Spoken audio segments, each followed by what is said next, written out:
Okay, good morning everybody. Good morning sir. Online live good morning. जल्दी से बताएंगे आप लोगों से ऑडियो वीडियो क्लियर है, सो वी कैन स्टार्ट। और आज हम लोग अपना third class of basics continue करने वाले हैं। पहले दो क्लास में जो हमने पढ़ा था मैं एक बार रिवाइज करवाऊंगा। साथ ही साथ जितने भी कैलकाटा हावड़ा के स्टूडेंट्स हैं, जो लोग लाइव एट सेंटर या लाइव एट होम ऑप्ट किए थे या करंट टर्म डाउनलोडेबल ऑप्ट किए थे, प्लीज बुक्स आके ले जाइए।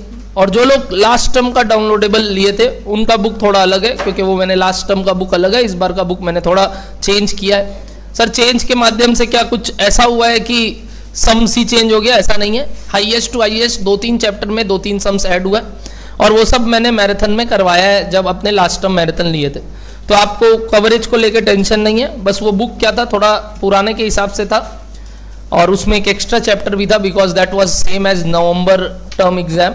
तो उस वजह से नया बुक बनाना अनिवार्य था मेरे लिए, और उस वजह से हमने ये नया बुक बनाया है अभी, जिसमें मैंने आपको रेलिवेंट 9 चैप्टर जो आपके हैं विथ न्यू फॉर्मेट रेडी कर दिया, जैसे मेरा कॉस्ट का किताब था। और अब आप आके बुक्स कलेक्ट भी कर सकते हैं। प्लस जितने लोग बाहर रहते हैं उन सबको कुरियर हो चुका है। आपको ट्रैकिंग आईडी मिल गया होगा। अगर नहीं मिला तो आज ही इस क्लास के बाद प्लीज़ ऑफिस में बात कीजिएगा फ़ोन करके कि मेरा ट्रैकिंग आईडी क्या है, मेरे को प्लीज़ दे दीजिए, और जल्दी जल्दी आपको बुक्स भी मिल जाएगा। वैसे अभी हम बुक से कुछ करने वाले हैं नहीं, फिर भी मैं आपको बता दे रहा हूँ कि ऐसा ऐसा बात है। तो यहाँ कितने लोग बुक्स नहीं लिए हैं अभी तक? ओके, प्लीज़ आज क्लास के बाद नीचे जाते वक्त पतले पतले किताब है एकदम ले लीजिएगा। क्या डन है सबको? तो आज आपको 3 बुक नीचे से कलेक्ट करना है, और हम इस टोटल जर्नी को जब कंप्लीट करेंगे आपको जाते जाते एक भेंट के तौर पे हम एक और बुक देंगे, जो कि आपके लिए बहुत किफ़ायती रहेगा लास्ट में, विच इज़ क्वेश्चन बैंक। और पिछली बार मैंने क्वेश्चन बैंक जो लोग वीडियो में कर रहे हैं ऐसे सितंबर वाले, तो बता दूं क्लास में लिखवाया था पूरा क्वेश्चन बैंक। मतलब वो सारा क्लास में लिखा हुआ है कि ये क्वेश्चन है, इसका रेलिवेंट आंसर ये। बट अब मैं उसका पूरा प्रॉपर बुक ही बना दे रहा हूं, तो आप लोग को टेंशन नहीं लेना है उस बात को लेके, आपको बुक मिल जाएगा। बट सिंस लास्ट बैच, जैसे मैंने बोला, May 24 was the first SM batch of CA Inter by me, number 1.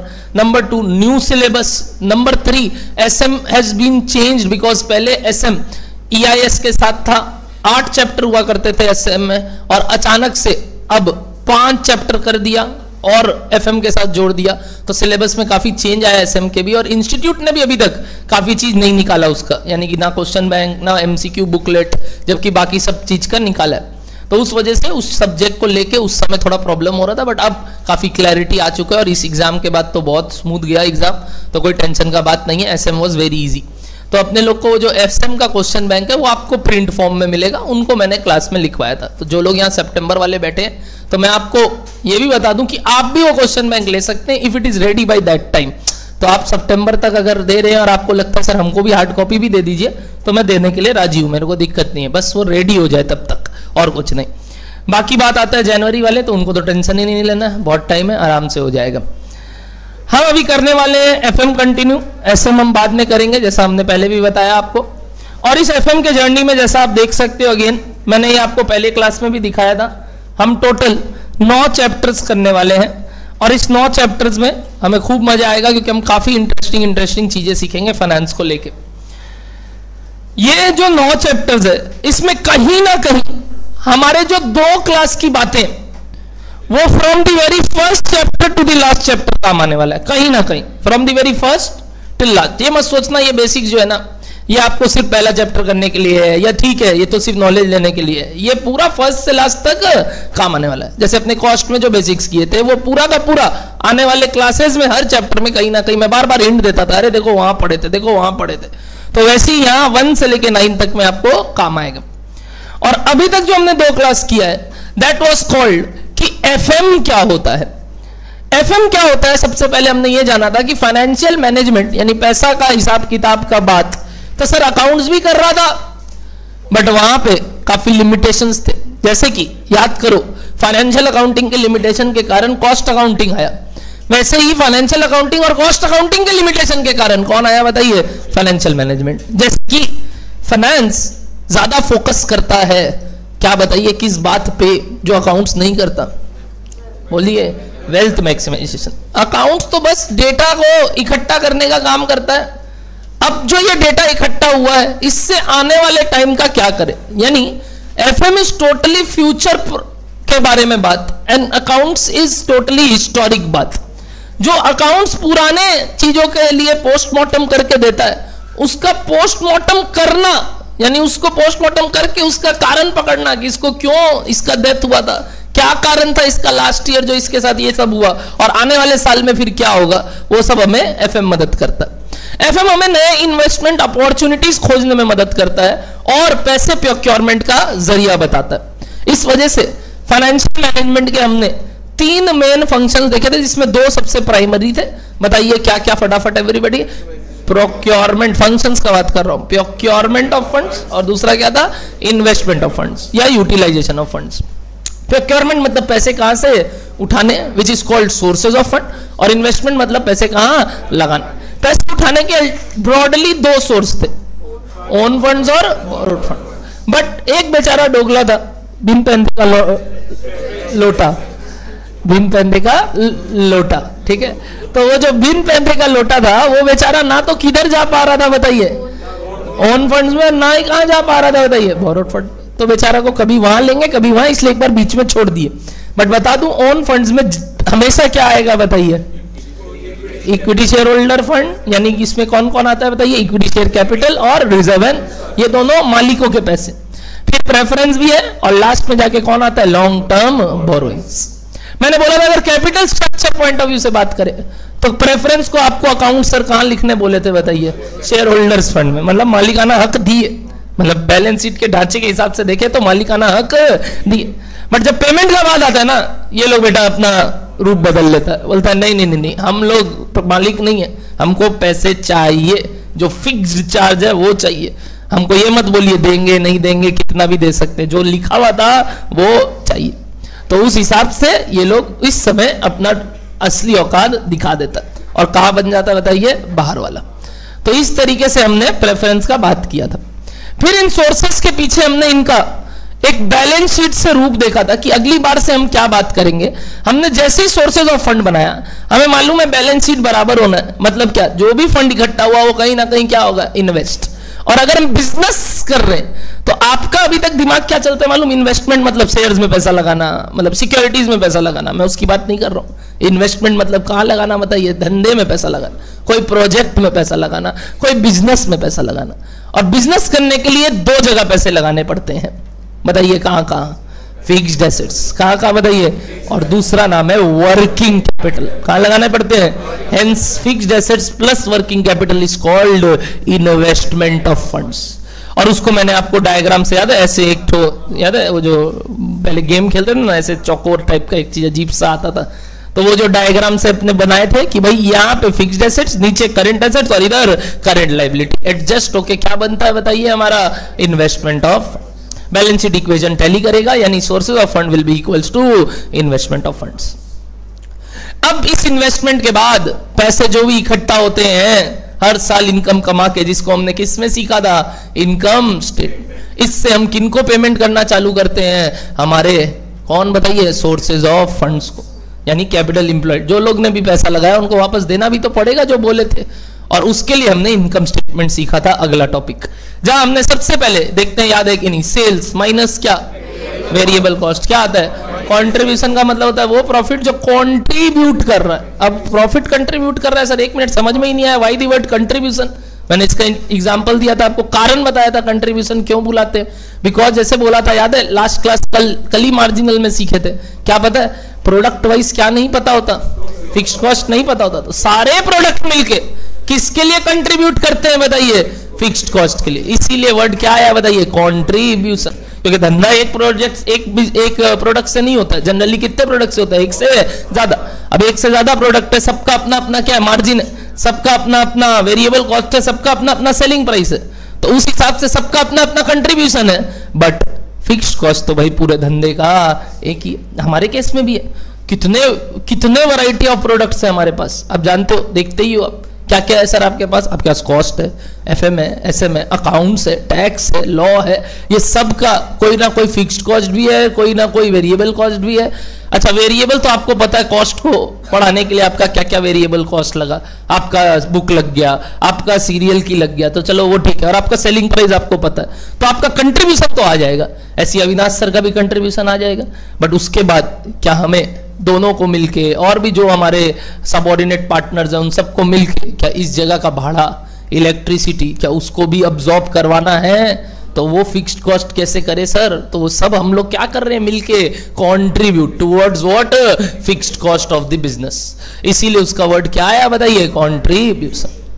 क्या डन है सबको?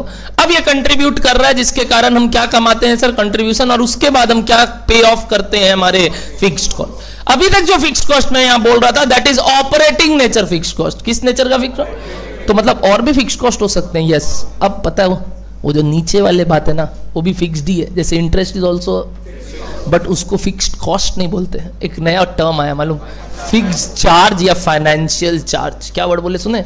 फिक्स्ड चार्ज, या अब ये चार्ज वर्ड हो गया, पहले खर्चा था, अब वर्ड क्या हो जाएगा, चार्ज। ये चार्ज देना पड़ रहा है, और पहला वाला क्या था, खर्चा। कुछ थोड़ा सा इनोवेटिव नेम है, वो भी fixed cost he, innovative name the. तो जैसे हमने फिक्स्ड कॉस्ट माइनस किया सारे ऑपरेटिंग नेचर का, हमें क्या मिला, ऑपरेटिंग प्रॉफिट, जिसको हम बुलाते हैं EBIT, earnings before interest and taxes. ऐसे देखा जाए तो earnings before all non operating चीजें, मतलब नॉन ऑपरेटिंग काम किए बिना। इसलिए आप अकाउंट्स में कई बार सुने होंगे नो पैट, सुने हो क्या? कैश फ्लो स्टेटमेंट में नो पैट सुने हो? नहीं सुने हो? अच्छा, कैश फ्लो बनाते वक्त ऑपरेटिंग से रिवर्स कैलकुलेशन करते थे क्या आप? तो वही सब चीज पीछे पीछे पीछे पीछे आते थे ना, तो नो पैट सुनोगे, चलो जल्दी सुनोगे, मेरे ही सब्जेक्ट में भी है NOPAT, net operating profit after tax. तो ये जो प्रॉफिट होता है ये जैसे वही EBIT को अगर सीधा क्या कर दे, आफ्टर टैक्स, बट नहीं सर, इसके बाद क्या क्या माइनस करते हैं बोलिए, इंटरेस्ट। याद है मोदी जी पैसा मांग रहे थे, तो मोदी जी को समझाए कि हमारे भी क्या है सर, खर्चे, ऐसे थोड़ी होता है आप पैसा ले लोगे तुरंत, हमको कुछ तो डिडक्शंस देते रहो। बोला हाँ देंगे ना, क्यों नहीं देंगे, बोलो क्या क्या चाहिए, बोला सब दे दो। तो ऐसे सब नहीं देंगे, वरना तो तुम बहुत होशियार हो, तुम तो मेरे को बेवकूफ बना के निकल जाओगे, सारा पैसा बांट दोगे, लास्ट में लगे नो नो ठिल्ली ठिल्ली, कोई टैक्स नहीं है। तो टैक्स नहीं है, ऐसे ऐसे करने से नहीं होगा, टैक्स तो है। तो उसके लिए एक जगह डिसाइड किया गया, चलो इंटरेस्ट एक बहुत भारी बर्डन है आपके लिए, और वो एक फाइनेंस चार्ज है जो कि बाहर वाले को देना। जब तक बाहर वाले हैं तब तक का बात अलाउड है, जैसी घर वालों का बात आता है मोदी जी बोलता है उससे पहले तो बाबू हम हैं, क्योंकि हम भी एक बाहर वाले ही हैं। तो यदि बाहर वाले को तुमने पेमेंट कर दिया तो एक आखिरी बाहर वाला हूं मैं, मेरे को भी पेमेंट कर दो, उसके बाद तुमको जिसको जिसको पैसा देना है दे दो। इस वजह से हमारी इनकम स्टेटमेंट में EBIT में अगला चीज क्या डिडक्ट हुआ बताइए, इंटरेस्ट। और कोई भी अगर नॉन ऑपरेटिंग एलिमेंट्स है वहां पे तो जनरली नहीं रहता है हमारे सिलेबस में, अभी वो अकाउंट्स में आप देखते हैं ना, सब profit on sale of investment है कि नहीं, सारा वो जो PL आइटम जो नहीं लिखते थे आप, वो सब आइटम का बात कर रहा हूं, वो सब मैं अभी बात नहीं कर रहा हूं। जितने भी वो नॉन ऑपरेटिंग एलिमेंट्स है वहां आ जाते हैं। जैसे ही वहां नॉन ऑपरेटिंग एलिमेंट आते हैं हमें क्या मिलता है बताइए, इंटरेस्ट माइनस करने के बाद प्रॉफिट। अब ये वाला कौन सा प्रॉफिट है सर, ये हो गया अर्निंग बिफोर टैक्स, जिसको आप बोलते हो अकाउंट्स में नेट प्रॉफिट बिफोर टैक्स, जो आपका PL से दिखता है, जो आपका PL से भी दिखता है। इस नेट प्रॉफिट्स के बाद आप अकाउंट्स में PL एप्रो बनाते थे, मैं शॉर्ट में बोल रहा हूं, एप्रो है ना, आप लोग भी बोलते थे ना, क्या बोलते थे उसको, फुल फॉर्म क्या होता है, PL अप्रोप्रिएशन अकाउंट, जहां आप वो प्रॉफिट को ट्रांसफर करते थे, और उससे जो भी आगे का बात है, जैसे provision for taxes, proposed dividend, ऐसे कर करके लिखते थे कि नहीं, और वो माइनस कर करके आप कहां पहुंचते थे बताइए, वो पैसे जो अभी भी बच गए जिसको आप लास्ट में कहां ट्रांसफर करते थे, बैलेंस शीट में। हम भी वही करते हैं, और हम इनकम स्टेटमेंट में PBT निकालने के बाद या EBT निकालने के बाद क्या माइनस करते हैं बताइए, tax, which is just percentage of EBT। जैसे वो माइनस होगा हमें मिल जाएगा प्रॉफिट आफ्टर टैक्स और नेट प्रॉफिट आफ्टर टैक्स, ईट या पैट, एक ही बात है। जैसे ही आया हम क्या माइनस करते हैं इससे, अब सर प्रेफरेंस, अगर सम्स में प्रेफरेंस डिविडेंड पहले पे ऑफ होगा, क्योंकि उनका हक पहले है मालिक से भी, मतलब सर वो भी तो मालिक है हाँ, बट वो पहला मालिक है, मतलब पहले उसको दे दो फिर मेन मालिक तक आना। तो पहले प्रेफरेंस डिविडेंड माइनस होगा, और उसके बाद जाके जो पैसा बचता है उसको हम बहुत प्यारा नाम दिए थे, मस्त नाम था, एकदम बोलने में ऐसा लग रहा है कुछ रईसों वाला बात किए, अफीश, कैसे समझ में आ रहा है, अरे ये लोग तो अलग ही बोल रहे हैं, अफीम नहीं, आफेश। ओ मतलब लग रहा है कुछ वैसा ही है।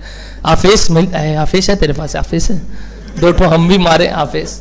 तो आफेश, आफेश मतलब क्या बताइए?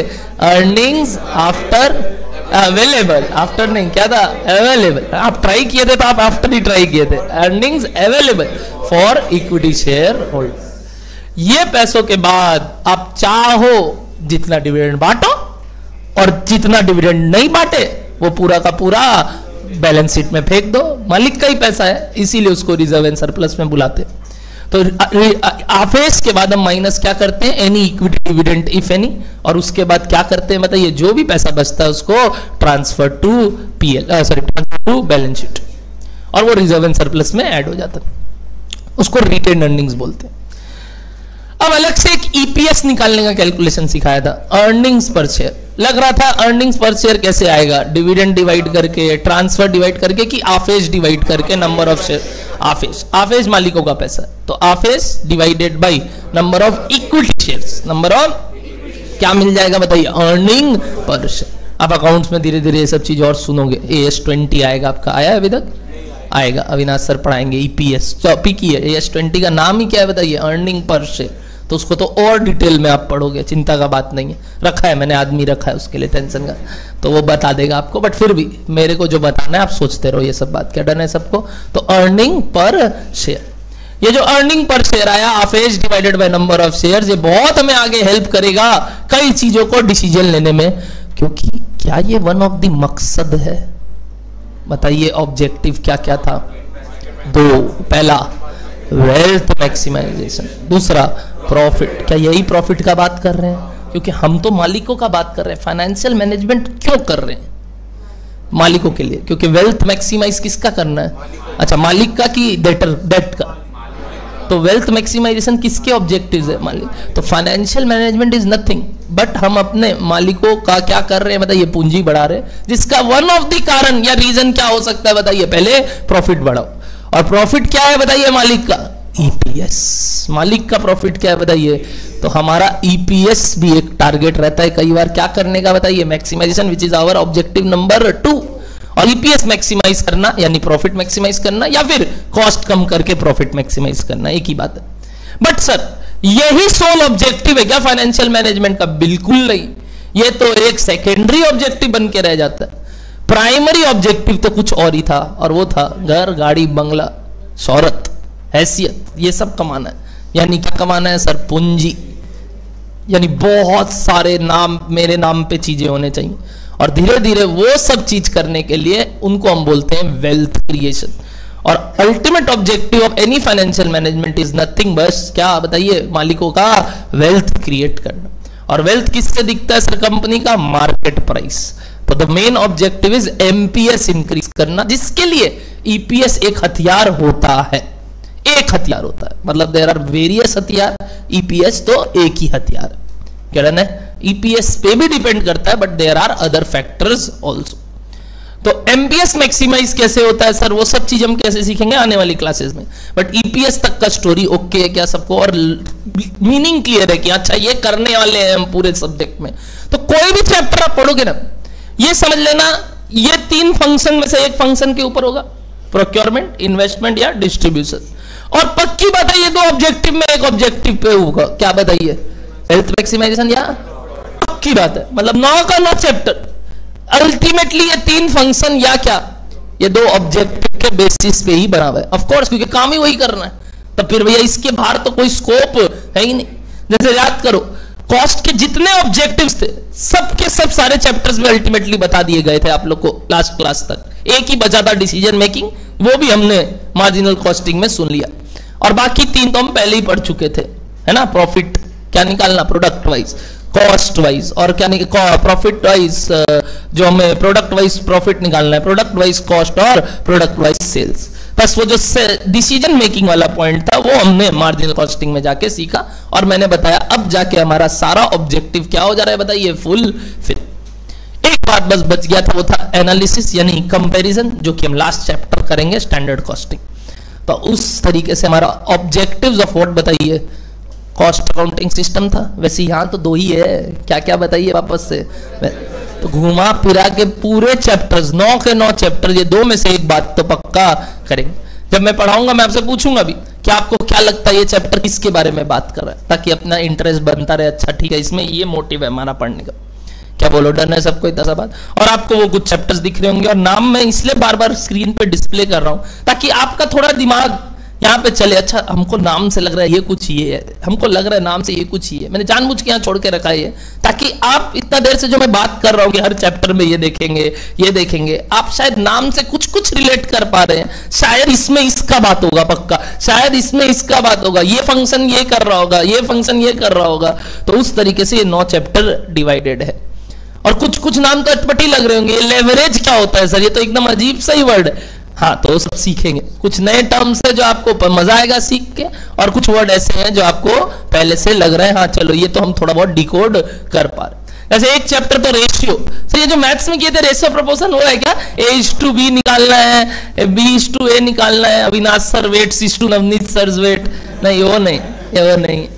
ये रेशियो वो वाला रेशियो है जो आप बैलेंस शीट से या पीएल स्टेटमेंट से कंप्यूट करते हो सकता है कई लोगों का यहाँ 11-12 में अकाउंट्स में किया हुआ है। कितने लोगों का किया हुआ है 11-12 के? ओ आज हाथ ऊपर कियो, याद रखना है बात।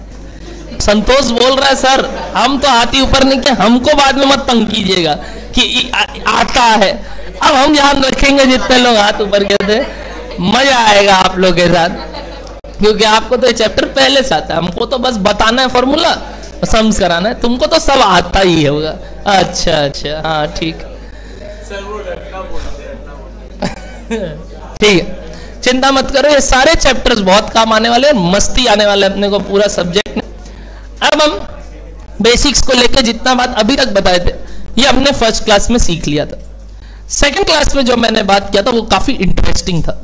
मैंने ये जो 3 सोर्सेज ऑफ फंड्स थे इनका एक कंपैरेटिव एनालिसिस कराया था, याद है आप सबको कि कौन क्या होता है? आ जाइए उस चार्ट में एक बार सबको, बहुत टेस्टी चार्ट था, जाके देखिए, दही मसाला सब था उसमें, देखो लस देखो देखो देखो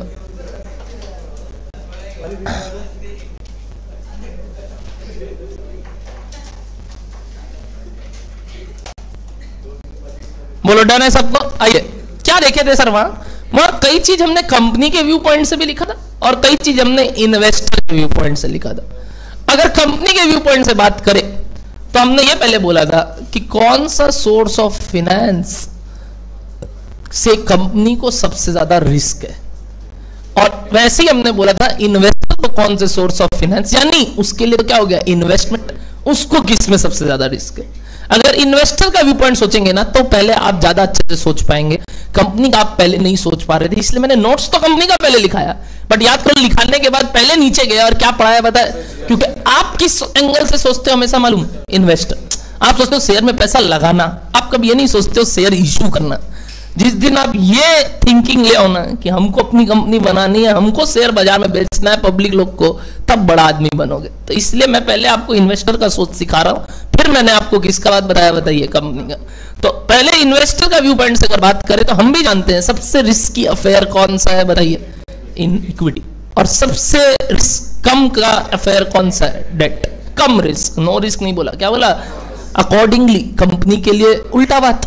क्यों? अगर मेरे लिए रिस्की है तो सामने वाले के लिए क्या होगा, नॉर्मल बात, नो रिस्क या कम रिस्क। तो वैसे इक्विटी क्या है बताइए कंपनी के लिए, रिस्क, बट कंपनी के लिए सबसे ज्यादा रिस्की क्या होता है, डेट। फिर मैंने रिटर्न का बात किया था इन्वेस्टर का।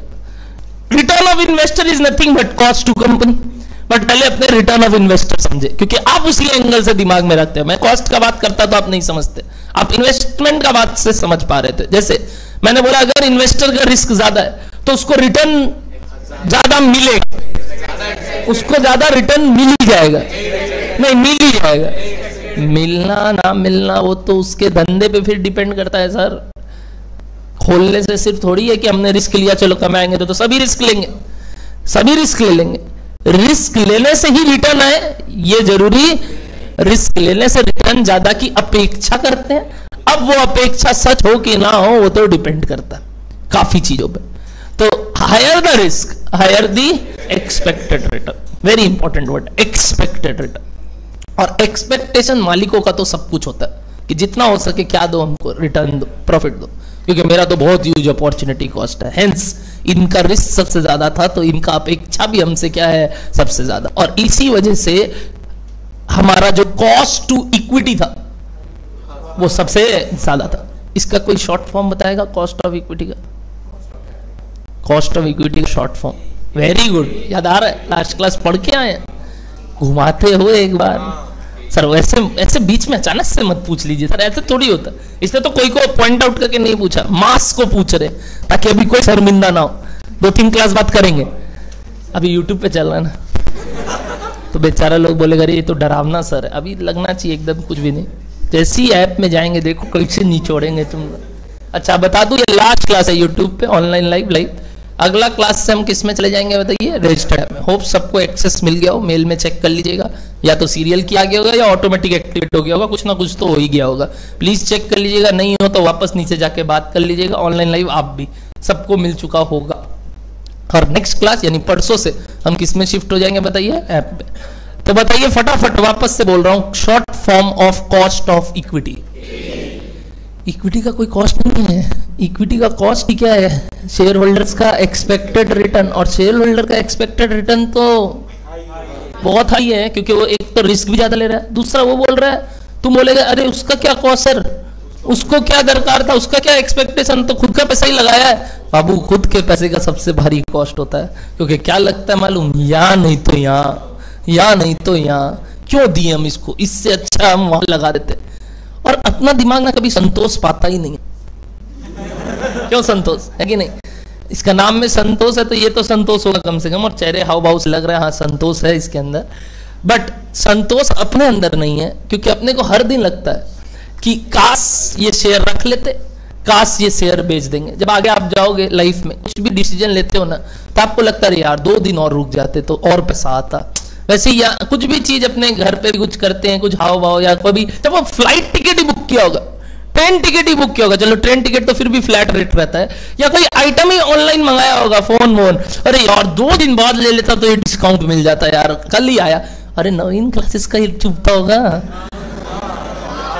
अरे सर 3 दिन पहले लिए, बोल देते ऑफर आने वाला है, होली पिचकारी मार रहे हैं आप, यहाँ गुलाल उड़ा रहे हैं आप लोग, वीडियो बनाते हैं ऐसा ऐसा, और फिर बोलते हो ऑफर है, ऑफर है। अरे तो ऑफर है तो हमको पहले बोल देते, 2 दिन से हम लोग मिस कर दिए ना, अपॉर्चुनिटी कॉस्ट। चुभता है कि नहीं? मालिक का पैसा चुभने का ही है, मालिक को और कुछ फर्क नहीं पड़ता, मालिक को है कि मेरा पैसा शायद और आ सकता था, और ये कभी संतोष नहीं हमारे अंदर, लगता है हमेशा क्या और। इसलिए इक्विटी का क्या बताइए, एक्सपेक्टेशन सबसे हाई होता है। मालिक हैं सर, सब कुछ चाहिए हमें, और उस वजह से हाईएस्ट रिटर्न किनको चाहिए सर, इक्विटी। बट मिले या ना मिले ये जरूरी, रिस्क लिए इसका मतलब ही कि ही सबसे ज्यादा होगा, जरूरी एक्सपेक्टेड के ही सबसे ज्यादा होगा। एक्चुअल में return, actual return of equity हो सकता है मेरे एक्सपेक्टेशन जितना हो उससे ज्यादा हो या उससे कम हो, वो देखा जाएगा, उसके बाद आगे का डिसीजन लेते हैं धीरे धीरे। इसलिए तो हम कंपनी से पैसा निकाल के कहीं और लगाने लगते हैं, जहां हमें क्या लगता है हमारा डिजायर रिटर्न अचीव नहीं हो रहा, तो यहां नहीं वहां लगा देते हैं, यहां नहीं वहां लगा देते। वैसे ही हम डिजायर रिटर्न की अपेक्षा करते हैं, और इस वजह से कंपनी के लिए सबसे भारी कॉस्ट कौन सा है बताइए, इक्विटी का कॉस्ट, और उसको हम बुलाते हैं के। जब भी आप सम्स देखोगे ना, आप एक पैटर्न देखोगे, इसलिए कि जब भी आप कोई भी सम्स देखोगे, के का वैल्यू हमेशा ज्यादा होगा। क्या होगा बताइए, मतलब ये चीज ऐसे कोई काम आने वाला नहीं आपके लिए जो मैं अभी बात कर रहा हूं, ये बस आपको नॉलेज देने के लिए। कहीं भी आप कहीं भी दुनिया में जाएंगे और कभी भी ये सब चीज को देखोगे ना, आप देखोगे के का वैल्यू क्या है बताइए, सबसे ज्यादा किससे, बाकी कॉस्ट ऑफ कैपिटल से। बाकी क्या है, बाकी कॉस्ट ऑफ कैपिटल, केपी। किसका है केपी, प्रेफरेंस। नेक्स्ट प्रेफरेंस आते हैं, क्योंकि इनका रिस्क बीच का, कभी यहां आ जाते हैं कभी वहां, तो इनका क्या होता है बताइए, केपी। और लास्ट क्या था बताइए, KD, cost of debt. But एक इंटरेस्टिंग बात बताया था, ये तीनों कॉस्ट में अभी कंपैरेटिव एनालिसिस कर नहीं सकते, क्योंकि इन तीनों में नेचर थोड़ा डिफरेंट है। क्या डिफरेंस था याद, 2 ठो पोस्ट टैक्स था, 1 ठो प्री टैक्स था। कौन सा 2 ठो पोस्ट टैक्स था, केई और केपी ऑलरेडी पोस्ट टैक्स है। कैसे पता, वेरी गुड। आप लोग अब समझो धीरे धीरे। इनकम स्टेटमेंट देख लिए सर, आप क्या सिखाएंगे हम लोग को? टैक्स के बाद ये दो खर्चा अलाउड है, तो इसका मतलब भी क्या होता है बताइए? Post tax. ये दो खर्चा क्या है बताइए? यानी इसमें क्या नहीं मिलने वाला है? Further tax benefit. क्या नहीं मिलने वाला है? Further tax benefit. वो खर्चा से दुख नहीं होता है, क्योंकि खर्चा कुछ ना कुछ तो क्या लाके देता है बताइए? टैक्स। बट ये दो खर्चे हैं जो क्या नहीं लाके देंगे, इसीलिए ये ऑलरेडी क्या होते हैं बताइए? Post tax. मतलब एक तरीके से इसमें क्या नहीं मिलना है? Tax benefit. इसमें टैक्स बेनिफिट नहीं, this is already after tax. इसमें और कुछ करने का दरकार नहीं है, ये पूरा का पूरा हमारे जेब से ही जाना है। बट इंटरेस्ट के साथ एक बहुत खास बात है। मैंने बोला क्या खास बात है? बोला पहले तो उसका कॉस्ट है ही कम, याद है ना? क्यों बताइए? इन्वेस्टर का रिस्क कम, तो एक्सपेक्टेशन कम, तो कॉस्ट टू कंपनी भी कम। और तो और सर उसमें एक और बेनिफिट है। मैंने बोला क्या बेनिफिट है? बोला टैक्सेशन बेनिफिट है। मैं बोला कैसे? याद करिए मोदी जी क्या अलाउ किए थे? इंटरेस्ट को पहले ही होने दे। अब अगर वो पहले हो ले रहा है तो क्या उसके कारण टैक्स कम लग रहा है? तो इंटरेस्ट पे क्या मिलता है? Tax benefit. एक तरीके से टैक्स बेनिफिट। आप खर्चे को मत सोचो, आप खर्चे के साथ साथ ये भी सोचो कि इसके कारण बेनिफिट क्या है। तो कुछ खर्चे बेनिफिट लाके दिए और कुछ खर्चे बेनिफिट नहीं लाके दिए। दो खर्चे नहीं लाके दिए, एक खर्चा लाके दिया, और इस वजह से अभी ये तीनों कंपेरेबल नहीं थे। तो पहला दोनों तो चलो सर, कॉस्ट ऑफ इक्विटी और कॉस्ट ऑफ रेफरेंस ऑलरेडी केपीकेई है। बट ये जो कॉस्ट ऑफ डेट है ना, ये केडी तब बनता है जब इसको क्या कर देते हैं बताइए? After tax. तो तब तक ये क्या रहता है? Interest rate.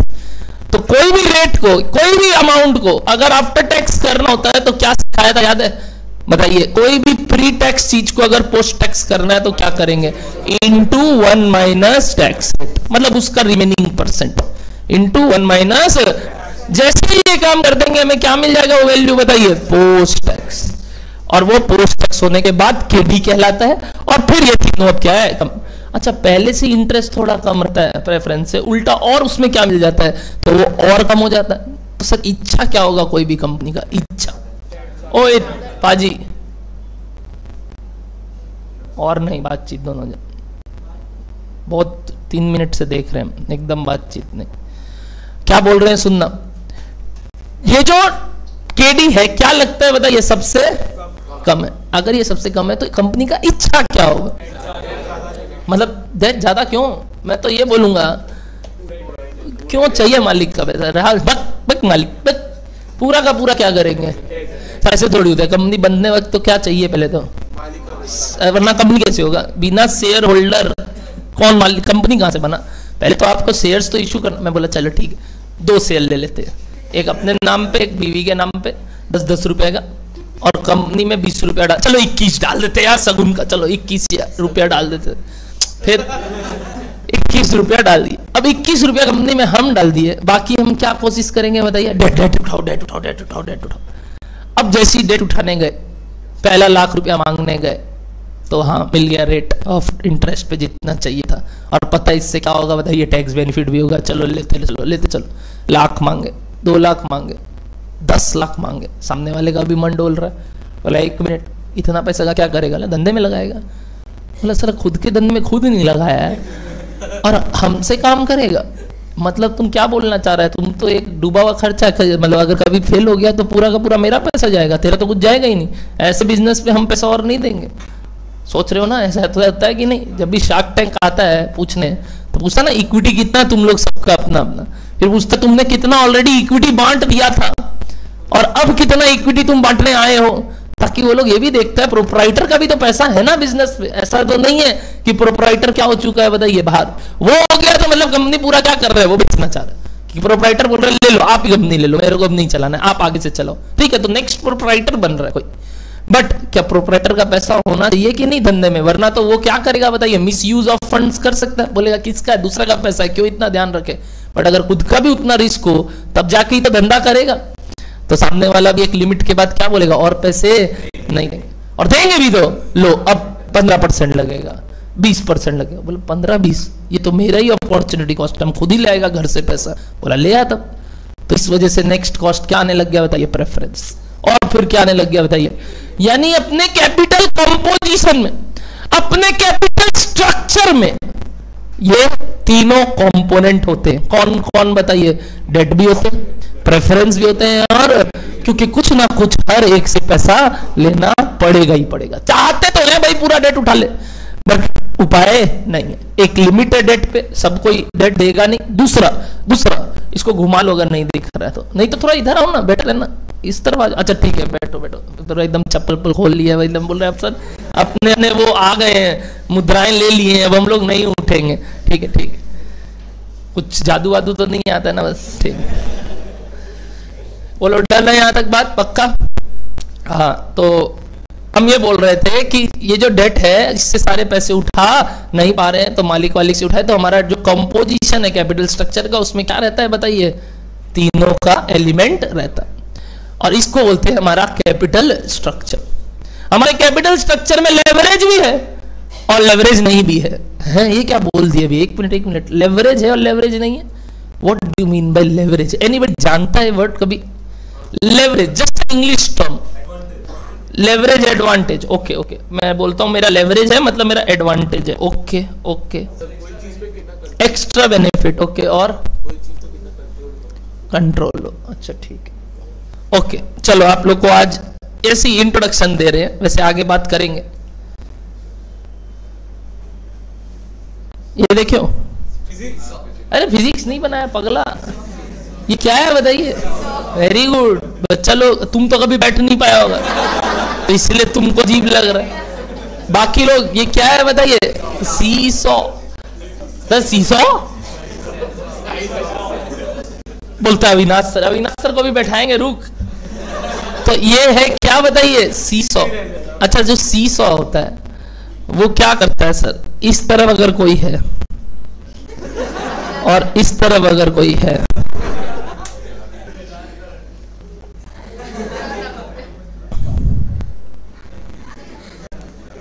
ठीक है, तो ये जो दो आदमी यहाँ पे है, मेरे को एक बात बताइए, ये जब तराजू में या मान लो सीसॉ में बैठे तो इसको बैलेंस कर रहा है कि नहीं एक चीज बीच से?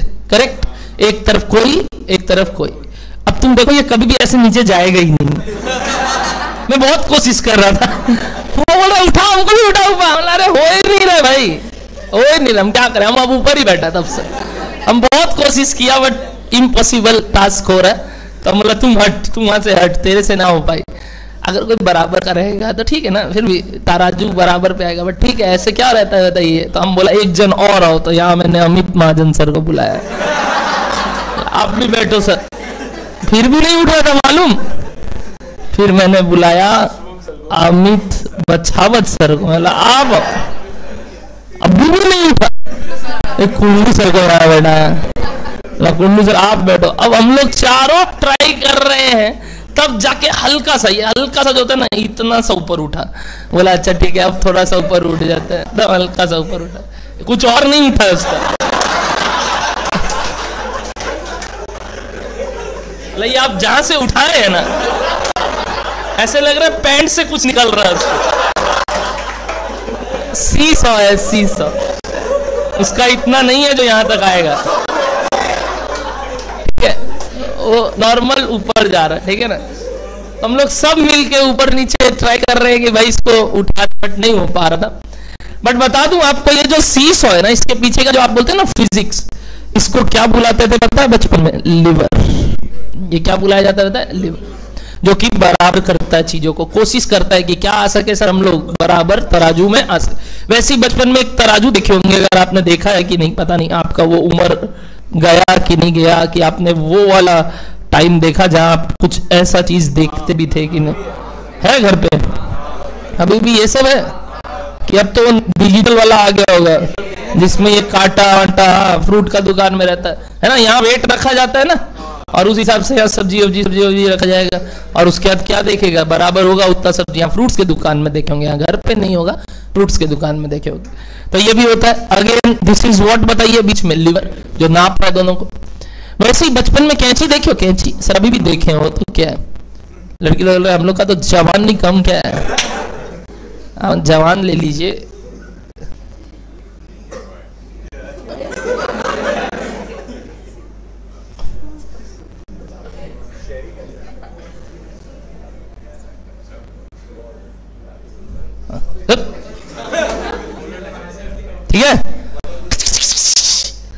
कैंची में पता है ये जो बीच में होता है इसको क्या बुलाते हैं? नहीं बेटे, एक वर्ड आया था थोड़ा देर पहले, कोई बोला था, वेरी गुड, फलक्रम। इसको भी क्या बुलाते हैं? फलक्रम, जो काम आता है, जिससे मेंटेन रहता है कि नहीं, ये दोनों तरफ का कैंची को बीच से इसको ऑपरेट करने में मदद करता है। ये सब चीज को हम लेवरेज बुलाते हैं, लीवर बुलाते हैं, और यहीं से आया है वर्ड लेवरेज, जो बोलता है धंधे में हमेशा दो चीजें रह सकते हैं, एक तरफ ओन फंड्स और एक तरफ कौन बताइए? Borrowed funds. अब जो ये ओन फंड और बोरोड फंड है, इनका क्या होना चाहिए? मिक्सचर। अगर ये दोनों है मतलब आप लेवरेज लेके रखे हो, मान लो हम लोग चारों उतर जाए तो ये क्या बन जाएगा बताइए? बोलिए। ओन फंड से मतलब क्या? अनलीवर्ड, क्योंकि इसमें कोई एक तरफ और लेवरेज है ही नहीं। लेवरेज तो तभी आएगा, लीवर तभी काम करेगा जब तराजू के दोनों साइड कोई है। अगर एक ही तरफ होगा तो कट करके ऐसे हो जाएगा ना, जैसे अभी भी था। सर तो अभी बैठा के भी आप क्या किए? आप तो लेवरेज नहीं कर पाए। मैं बोला हाँ हो गया, थोड़ा सा ऊपर उठाया था, देखे थे, बट फिर मिटाना पड़ा, आप लोग का नजर कुछ और ही जा रहा था, तो फिर ये क्या हुआ? ऊपर उठा था। अब जो ये ऊपर उठा, इसका कारण क्या था? सर लेवरेज, यानी लेवरेज आने से मिक्स होता है। तो इसलिए देखिए पहला 3 चैप्टर का मैंने नाम बोल के निकल गया मैं धीरे धीरे, देखिए ध्यान से, कॉस्ट ऑफ कैपिटल, लेवरेज और कैपिटल स्ट्रक्चर। मिला आपको कैपिटल स्ट्रक्चर 4th चैप्टर, बोला ना कैपिटल स्ट्रक्चर, और हम शुरुआत यहीं से करेंगे, जो मैंने भी आपको बताया, सारा एक एक करके हिंट दिया, जो हमने कंपैरेटिव एनालिसिस में कहीं ना कहीं सुन रखा है। तो ये जो मैं आपको बात बता रहा था वो यही था कि भैया ये अल्टीमेटली ये सारे चीजें हमें मदद करते हैं ये पता करने में कि पैसे कहां से उठाने हैं और उनका कॉस्ट क्या है, और हमारा अल्टीमेट कैपिटल स्ट्रक्चर इन सबसे बना है, और उस वजह से हम इसका ओवरऑल कॉस्ट निकालेंगे, जिसको हम बोलते हैं कॉस्ट ऑफ कैपिटल, जो हम सबसे पहला चैप्टर चालू करेंगे आने वाले क्लासेस में। जब चैप्टर स्टार्ट करेंगे सबसे पहले ही क्या करेंगे? कॉस्ट ऑफ, पक्का क्या निकालेंगे? इधर केई, केपी, केडी, और फिर क्या निकालेंगे? इन सब का क्या? टोटल, यानी टोटल मतलब एक तरीके से सारे कैपिटल का क्या अल्टीमेट कॉस्ट लग रहा है, जो हमारा उस चैप्टर का मेन मोटिव होगा। तो वो जो कॉस्ट कैलकुलेशन है वो हम सीखेंगे पहले चैप्टर में। तो कंपैरेटिव एनालिसिस से एक बात ये बताया मैंने, और बात बताया था इसमें कि नेचर ऑफ पर्सन जो इन्वेस्ट करते हैं, याद है कुछ वर्ड्स बोले थे? रिस्क एवर्स, रिस्क लवर्स, है कि नहीं? रिस्क एवर्स वो होते हैं जो डरते हैं, जनरली हेजिंग करते हैं वो लोग। हेजिंग मतलब जो रिस्क एक्सपोजर को कम करना चाहते, और जो रिस्क लवर्स होते हैं उनको स्पेक्यूलेटर्स बुलाते हैं। क्या बुलाते हैं बताइए? मतलब ये सब मैं आपको बता रहा हूँ फाइनेंस के भाषा में टर्मिनोलॉजी, जिसको क्या बुलाते हैं बताइए? इस पे जो बोलते हैं हम स्पेक्यूलेट करना चाहते हैं, हम अपना नॉलेज यूज करके हम कुछ कमाना चाहते हैं, जबकि हमारा कोई और इंटरेस्ट नहीं है इस चीज में, हमको बस एक्सट्रैक्ट करना है नॉलेज और उससे पैसे कमाने हैं। और एक बीच वाले होते हैं मॉडरेट रिस्क टेकर्स। क्या डन है सबको इतना? तो इस तरीके से मैंने आपको स्पेक्यूलेटर्स, हेजर्स बताया। और भी एक वर्ड होता है जो हम आने वाले क्लास में सीखेंगे, जिसको बोलते हैं आर्बिट्राजर्स। क्या बुलाते हैं बताइए? आर्बिट्राजर्स। सुना हुआ होगा ये वर्ड भी, आर्बिट्राज। क्या वर्ड होता है बताइए? जिसको बोलते हैं रिस्क फ्री प्रॉफिट कमाना। रिस्क लवर भी नहीं, क्या बोले? मतलब बिना रिस्क के प्रॉफिट ये भी कमाया जाता है। सर हमको बता दीजिए, हम क्लास छोड़ देंगे। और अब भी क्यों पढ़ा रहे अगर ऐसा चीज होता है तो ऑफ कोर्स रियल वर्ल्ड में ये पाना बहुत मुश्किल है, और आज के ज़माने में तो और मुश्किल है, क्योंकि रिस्क फ्री रिटर्न आज के ज़माने में थ्योरेटिकली एग्जिस्ट करता है, प्रैक्टिकली बहुत मुश्किल है उस रिस्क एक्सपोजर को ढूंढना। अभी कुछ 3 महीना पहले का बात है, गुजरात का कोई एक शेयर मार्केट था, उसने उस अपॉर्चुनिटी को 2 मिनट के लिए देख लिया, मिल गया था उसको शेयर मार्केट में, और वो 2 मिनट या 2.5 मिनट में उसने करीब करीब 10 करोड़ रुपया बना लिया। 2 मिनट से 2.5 मिनट में, क्योंकि उसको क्या मिला बताइए? Arbitrage opportunity. सर ये क्या होता है आर्बिट्राज अपॉर्चुनिटी? अब थोड़ा बताइए, हम लोग को भी करना है। अरे बहुत आसान बात है, मतलब सिंपल ये बोल रहा है, अगर कहीं भी मार्केट में मिस प्राइसिंग है उसको एक्सप्लॉइट करना। जैसे मान लो नीचे गए और तुमको दिख रहा है बगल वाले, अरे रील्स आता है तुम्हारे पास 15 और 20 का दाम पे 2 ठो खड़ा है, और तुम एक आदमी हो जिसमें क्या बोल रहा है मालूम? एक दुकान में 15 में मिल रहा है सामान, एक दुकान में 20 में मिल रहा है। तुम बोल रहे भैया आप 20 में क्यों दे रहे हैं, बगल वाला तो 15 में दे ही रहा है। बोला एक काम कर, हो ही नहीं सकता 15 में दे रहा है, तुम मेरे को 18 में बेच दे, हम तेरे से ले लेगा। क्या तुम इस अपॉर्चुनिटी को छोड़ोगे? क्या करोगे बताओ?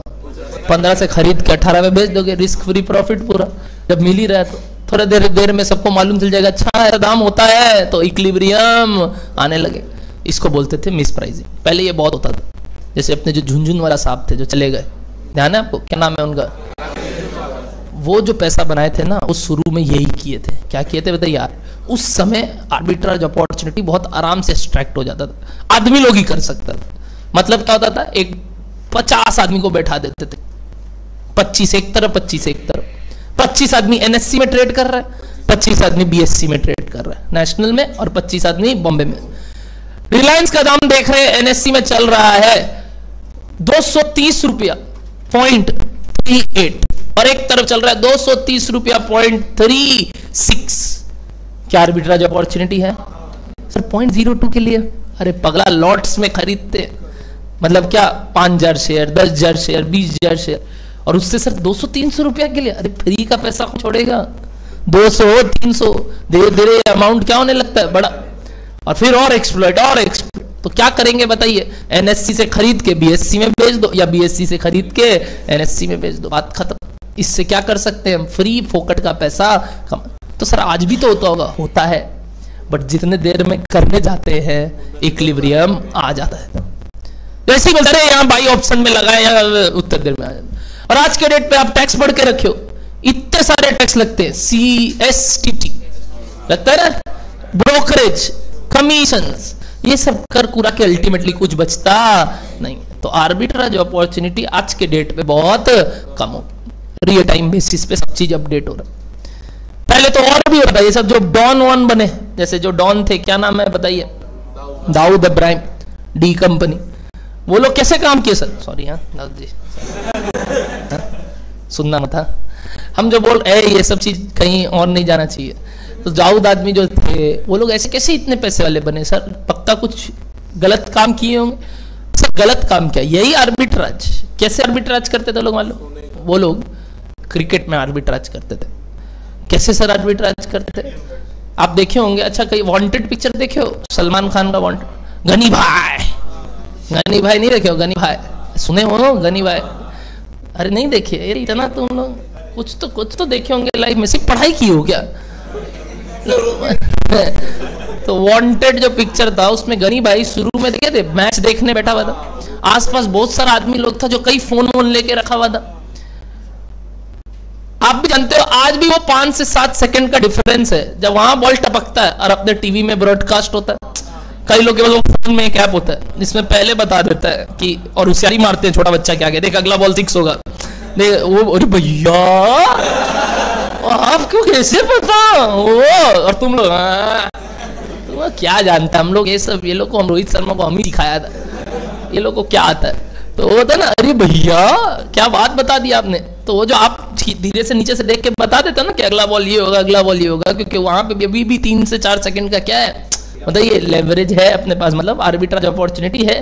बट पहले ज्यादा देर का होता था, पहले ब्रॉडकास्टिंग बहुत देर से सैटेलाइट पे पहुंचता था और फिर अपने टीवी में आता था, कुछ 12 से 15 सेकंड का गैप होता था, याद से 25-30 साल पहले का बता रहा हूं। तो वहां पे लोग क्या करते थे पता है? सब कुछ हो चुका होता था, बॉलिंग डन, अगला बॉल विकेट गिर जाता था, और वो तब तक टीवी में दिखता नहीं था। तो बेचारे जो बाहर में हम जैसे नॉर्मल लोग हैं, उन लोग को बेवकूफ बनाने के लिए, जिनको वो रस है कि स्पेक्यूलेशन करना, हमको लग रहा है, मेरा दिमाग बोलता है अगला बॉल 6 मारने, बोलते ना अब पक्का है देखना अगला बॉल 6 मारेगा, तो उन लोग के साथ गेम खेलते हैं। बोला पक्का बैट लगाता है, बोला हाँ बैट लगा दिया, चल।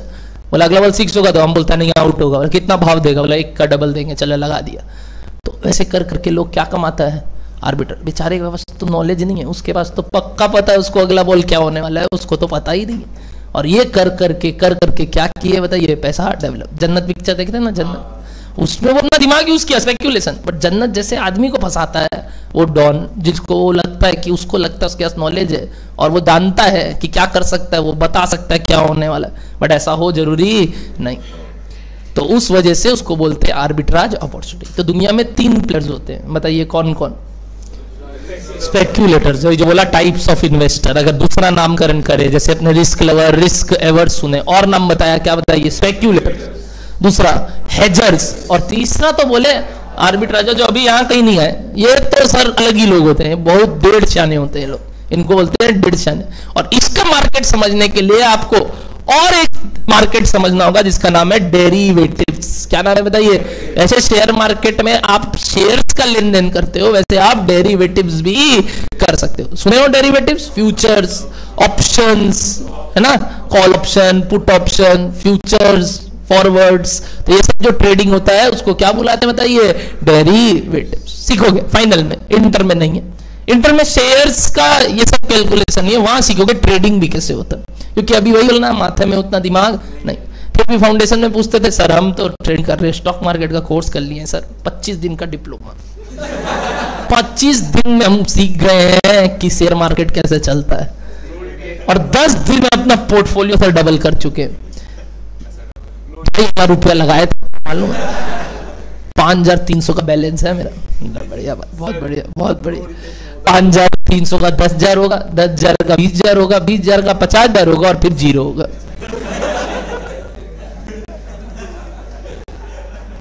ये मार्केट है, ये वही बात है, पहले जिताओ, क्योंकि तब क्या होगा ना, हारने का क्षमता बढ़ेगा। अगर पहले ही हरा देगा ना तो आदमी का मनोबल कम हो जाएगा और अगली बार से वो आएगा ही नहीं इसमें। हम तो चाहते हैं बार बार आए ये सोच के कि रिकवर करना है, और उसके कारण ये मार्केट बहुत बड़ा एक पैराडॉक्स है। और आपको लगता है 25 दिन का किया डिप्लोमा हो गया, अब तो सीख लिए, क्या क्या सर लोग पढ़ा रहे हैं, यूट्यूब पे फ्री है सर, आप भी देखिए।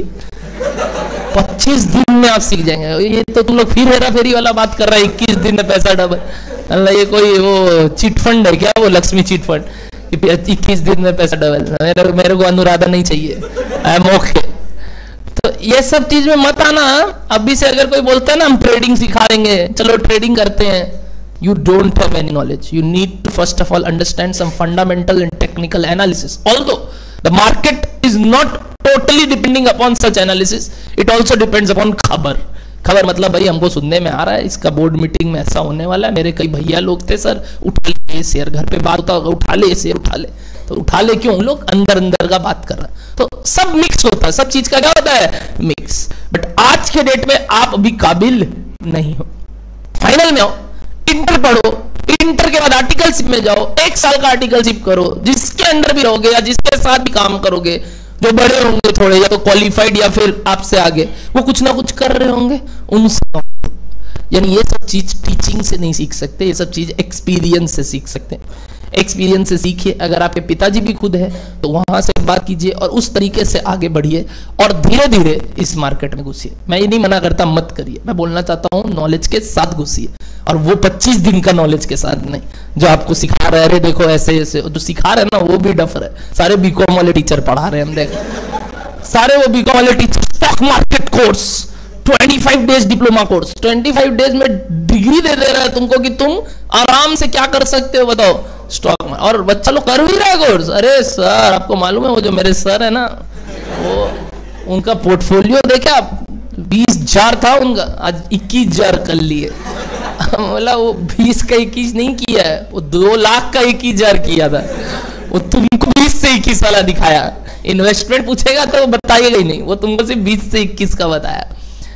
इतना आसान नहीं। तो एवरीबडी यहाँ जितने लोग भी चाहते हैं मार्केट करे, कर भी रहे होंगे कई लोग, मैं अभी नहीं पूछूंगा, बट वो क्या, वो SIP है, वो आप खेल नहीं रहे हो, आप तो बस एक सिस्टमेटिक इन्वेस्टमेंट प्लानिंग कर रहे हो कि सर हर साल हर महीने का मेरे को 2,000 रुपया 3,000 रुपया डालना है मार्केट। वो ठीक है, वो करते रहो, वो तो कोई और देख रहा है, तुम नहीं देख रहे हो, म्यूचुअल फंड जिसको बोलते हैं, बट वो करो, उसमें कोई गलती नहीं है। और अभी तो जरूर करो, जो मार्केट है उसमें जरूर करो, बट अभी खुद से क्या मत करो बताओ, ट्रेडिंग मत करो, खुद से मत करो। अभी आप अपने उस लायक नहीं। और कमाते क्या हो बे, जो कर रहे हो वही पापा के पैसे पे उड़ रहे हो, पायलट हो तो पायलट हो तो ऐसे पापा का पैसा मत उड़ाओ, रुक जाओ, अपना पैसा कमाओ, जितना लगाना है लगाओ, मेरे को दिक्कत नहीं है, बट पहले खुद का कमा लो।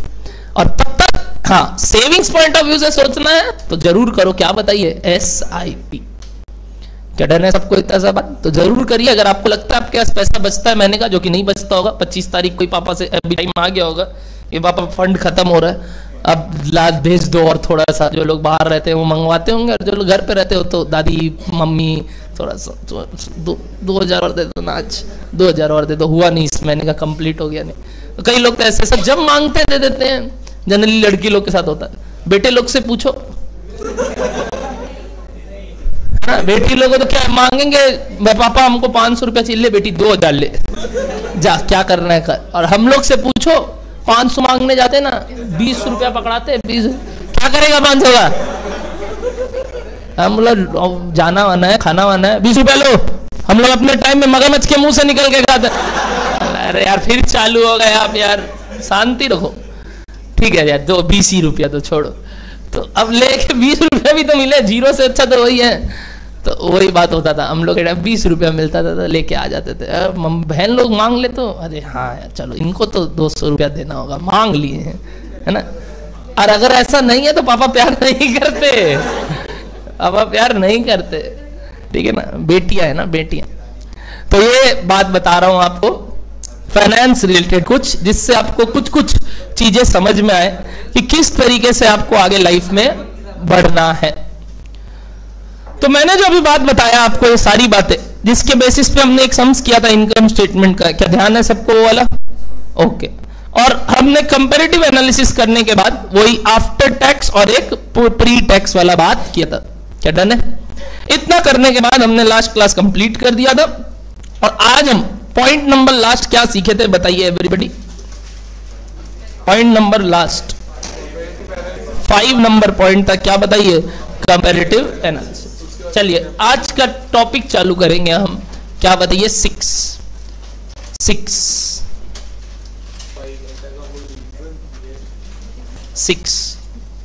लिखिए,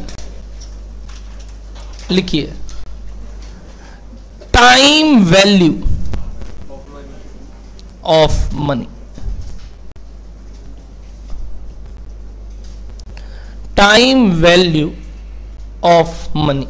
सर ये रहने दीजिए आप, ये आप अब मत करिए।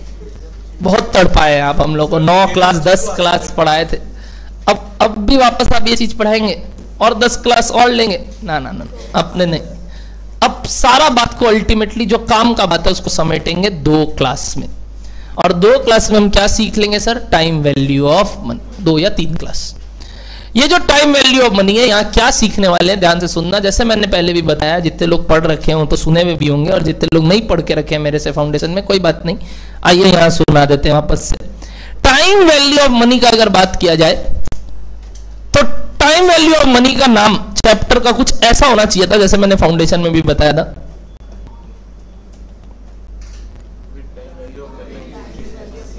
With time value of money changes. कहने का तात्पर्य यह है, जैसे जैसे टाइम आगे बढ़ता है पैसे का मोल चेंज होता है।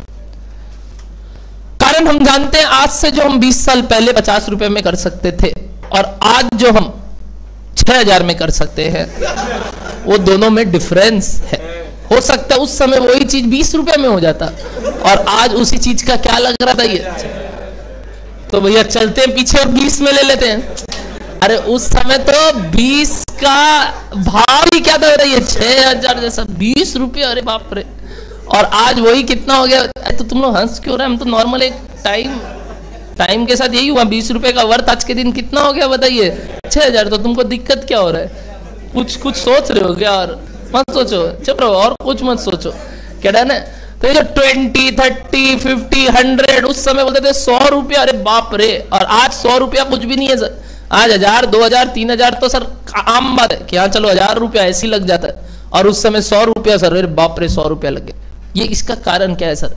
क्या नोट चेंज हुआ? हाँ सर वो भी हो गया, वैसे तो वो भी हो गया बीच में एक बार, बट ठीक है, नोट चेंज छोड़ो, उसको एक बार डिलीट करो।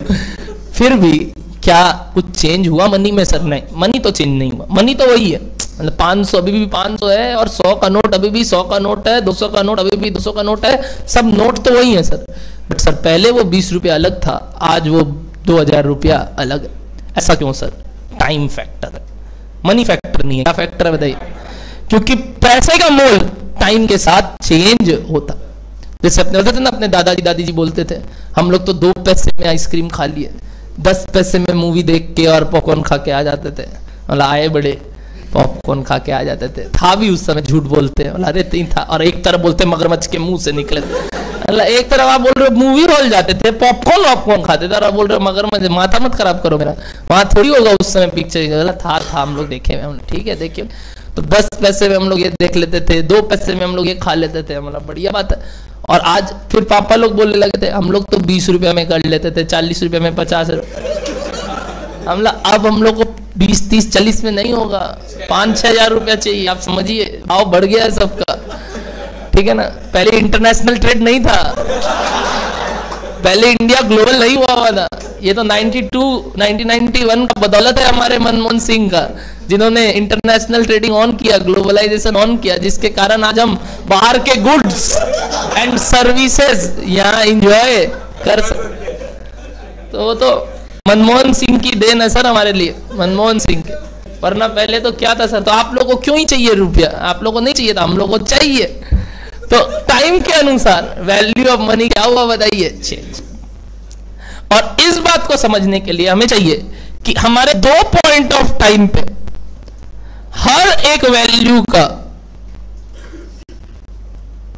मीनिंग चेंज हो सकता है। मतलब आज जो 1 लाख रुपया है, 5 साल बाद भी यही 1 लाख जितने वर्थ का हो जरूरी, मतलब हो सकता है आज जो ये 1 लाख कर सकता है, जितना हम 1 लाख में हम प्रोक्योरमेंट, हम कोई भी चीज कर सकते हैं कंजम्पशन, उतना हम आज से 5 साल बाद हो सकता है। इसका कारण क्या है बताइए? सिर्फ इन्फ्लेशन। आइए कई फैक्टर्स मैं बताता हूं। One of the factor is inflation and the major factor is inflation. The other factors are market risk. क्या बोले बताइए? आज 1 लाख है, जरूरी थोड़ी है 5 साल बाद क्या बचे, 1 लाख बचे, कहीं कुछ काम आ जाए या खत्म हो जाए, खो जाए, चोरी हो जाए, लोन दिए तो गायब हो जाए, तो देयर इज व्हाट बताइए? Market risk. एक क्या बोले आप? पहला इन्फ्लेशन, दूसरा क्या मैंने बोला बताइए? Market risk. यानी there is credit risk also and there is inflation rate also, जिसके कारण इन दोनों को मिला के एक टर्म बना जिसको बोलते हैं, क्या बताइए, जो आप बोल रहे थे तब से, इंटरेस्ट रेट। बट ध्यान करो, बचपन में भी बोला हुआ आपको, गलत शब्द था जो आप सीखे थे, that is not interest rate.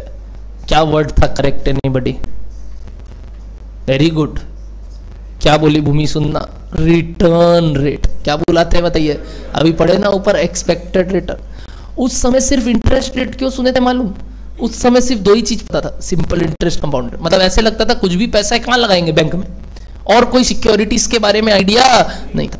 But आज के डेट पे हम अब इंटर में आ गए, जहां हमें पता है there are various types of securities, और उसके अंदर हर में इंटरेस्ट नहीं मिलता है। किसी में इंटरेस्ट मिलता है, किसी में डिविडेंड मिलता है, किसी में ग्रोथ मिलता है, कैपिटल अप्रिसिएशन मिलता है। तो इन सब का एक क्यूमुलेटिव नेम आया, जिसको क्या बुलाया जाता है बताइए? रिटर्न मिलता है। क्या मिलता है बताइए?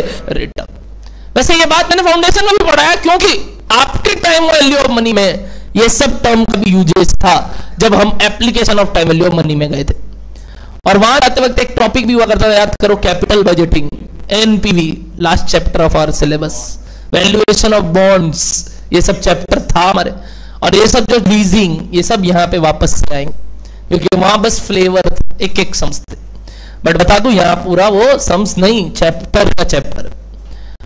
और ये जो 1 लाख है, 5 साल बाद भी 1 लाख का वर्थ तो जरूरी नहीं है, because with time value of money changes. और इस वजह से आज के 1 लाख को अगर 5 साल के बाद का 1,40,000 का से कंपेयर करना है, तो 2 काम कर सकते हैं, या तो एक। बताइए क्या क्या? सीधा सा बात है सर, दोनों को सेम पॉइंट ऑफ टाइम पे पहुंचाना होगा। जैसे बोला ना अभी, पोस्ट टैक्स, प्री टैक्स, वैसे सब चीज को क्या करना होता है? एक चीज में पहुंचाना होता है जिससे वो कंपेरेबल हो सके। अभी एक चीज 0 पे और एक चीज 5 पे, तो ये दोनों क्या नहीं है बताइए? कंपेरेबल नहीं। टू मेक देम कंपेरेबल हमको दोनों को कहां पहुंचाना होगा बताइए? एक पॉइंट ऑफ टाइम। या तो सबको 0 पे ले आओ, या तो सबको 5 पे पहुंचा दो। सबको मतलब दोनों को, यहां तो 2 ही कैश फ्लोज है। या तो ये 1 लाख को उठा के कहां पहुंचा दो? 5 पे। या इस 5 पे जो 140 है उसको पहुंचा दो कहां बताइए? 0 पे। ये करने के लिए हमें चाहिए टाइम का मेजरिंग रॉड, और टाइम का मेजरिंग रॉड इज, बोलिए, वेरी गुड, रिटर्न रेट। यानी आवर एक्सपेक्टेड व्हाट बताइए? रिटर्न। आज अगर मेरे पास 1 लाख रुपया है, तो हम क्या चाह रहे हैं कि हम इसमें क्या कमा सकते हैं, और अल्टीमेटली 5 साल बाद ये 1 लाख रुपया क्या हो सकता है। वैसे 5 साल बाद अगर हमारे पास 1,40 है या चाहिए, तो आज ऐसा कितना इन्वेस्ट करें कि 5 साल बाद हाथ में क्या आ जाए बताइए? 1,40। ये 2 काम करना पड़ता। एक तो बोलते हैं हम calculation of dash, very good, आगे से सिर्फ यही वर्ड याद रखना, क्या बताइए? फ्यूचर या अक्यूमुलेटेड वैल्यू, फ्यूचर वैल्यू या। और एक को हम बोलते हैं कैलकुलेशन ऑफ व्हाट, बताइए, प्रेजेंट वैल्यू या डिस्काउंटेड वैल्यू। याद आ रहा है सब टर्मिनोलॉजी? सर बचपन तो प्रिंसिपल और अमाउंट सुने थे, बट मैंने आपको स्लैश स्लैश देके दोनों नाम भी सिखाया था। एक को क्या बुलाते थे, ये फ्यूचर वैल्यू, और एक को क्या बुलाते हैं? दोनों में से एक काम कीजिए और बता दीजिए विच कैश फ्लो इज बेटर। मतलब इस दो में अगर मैं आपको ऑप्शन दूं, या तो आज मेरे से 1 लाख ले लो, या आज से 5 साल बाद 1,40 लेना, क्या लोगे बताओ? बताओ। ओ, पहले कंपेयर करने के लिए कुछ चीज चाहिए। कैलकुलेटर बाहर निकालिए एवरीबॉडी, कैलकुलेटर बाहर निकालिए everybody. And suppose my expected rate of return is 12% per annum. मतलब मैं आपको लोन देना चाहता हूं, या आपको पैसा देना चाहता हूं, या आप पैसा लेना चाहते हैं, जो भी मान लो, और यहां पे 1 लाख रुपया मिलेगा या 1,40 मिलेगा, आप क्या लेना चाहोगे? अगर आपका एक्सपेक्टेड रिटर्न 12% है कोई भी पैसों से, which is more beneficial for you? देखते हैं कौन कौन सही बताता है। ऐसे मत बोलो, ऐसे बोलो 1 लाख टुडे, पूरा बात बोलो। क्या बताइए? 1 लाख टुडे। और दूसरा ऑप्शन क्या था? Take what? 1,40,000 after 5 years, which is more beneficial to you if our expected rate of return is 12%? बताइए क्या? 1 लाख कैसे बोल सकते हैं बात? कितने लोग बोल रहे हैं 1 लाख हाथ पर? ओके, कितने लोग नहीं समझ में आया? संतोष, समझ में नहीं आया क्या बोला ये लोग? ये लोग क्या किया संतोष, सुनना। ये लोग बोला सर आज का 1 लाख अगर 12% रिटर्न कमाएगा, मान लेते हैं आपसे हम क्या ले लिए आज, तो हम इसको कहां लगा देंगे? ऐसा जहां पे कितना आएगा, तो हर साल क्या होगा पैसा? 12% से ग्रो। क्या आता है आपको 12% से ग्रो करवाना? Very easy technique. 1 lakh plus 12% plus 12% plus 12% plus 12% plus 12% करो, देखो कितना आया। वेरी सिंपल काम। जो बोले समझ में आया? 1 लाख प्लस क्या? 12%, फिर उस पे और क्या? 12%, फिर उस पे और क्या? 12%, ऐसे 5 बार प्लस 12% करो, देखो क्या आया। प्लस 12% बोला मैंने, इंटू नहीं बोला कैलकुलेटर में। क्या आया?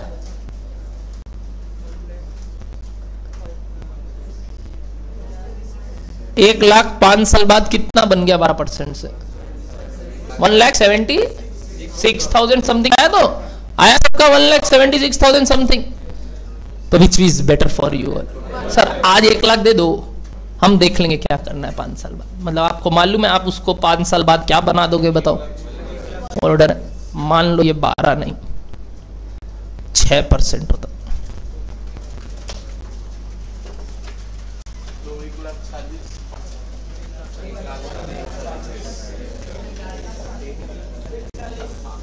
एवरीबडी ट्राई, जितने से पहली बार नहीं हुआ था। क्या भूपेंद्र हो रहा? तो ब्याज समझ लेंगे सर, क्या है, बहुत चीज देखे धंधा में, ये सब चीज नहीं समझेंगे तो कैसे समझेंगे?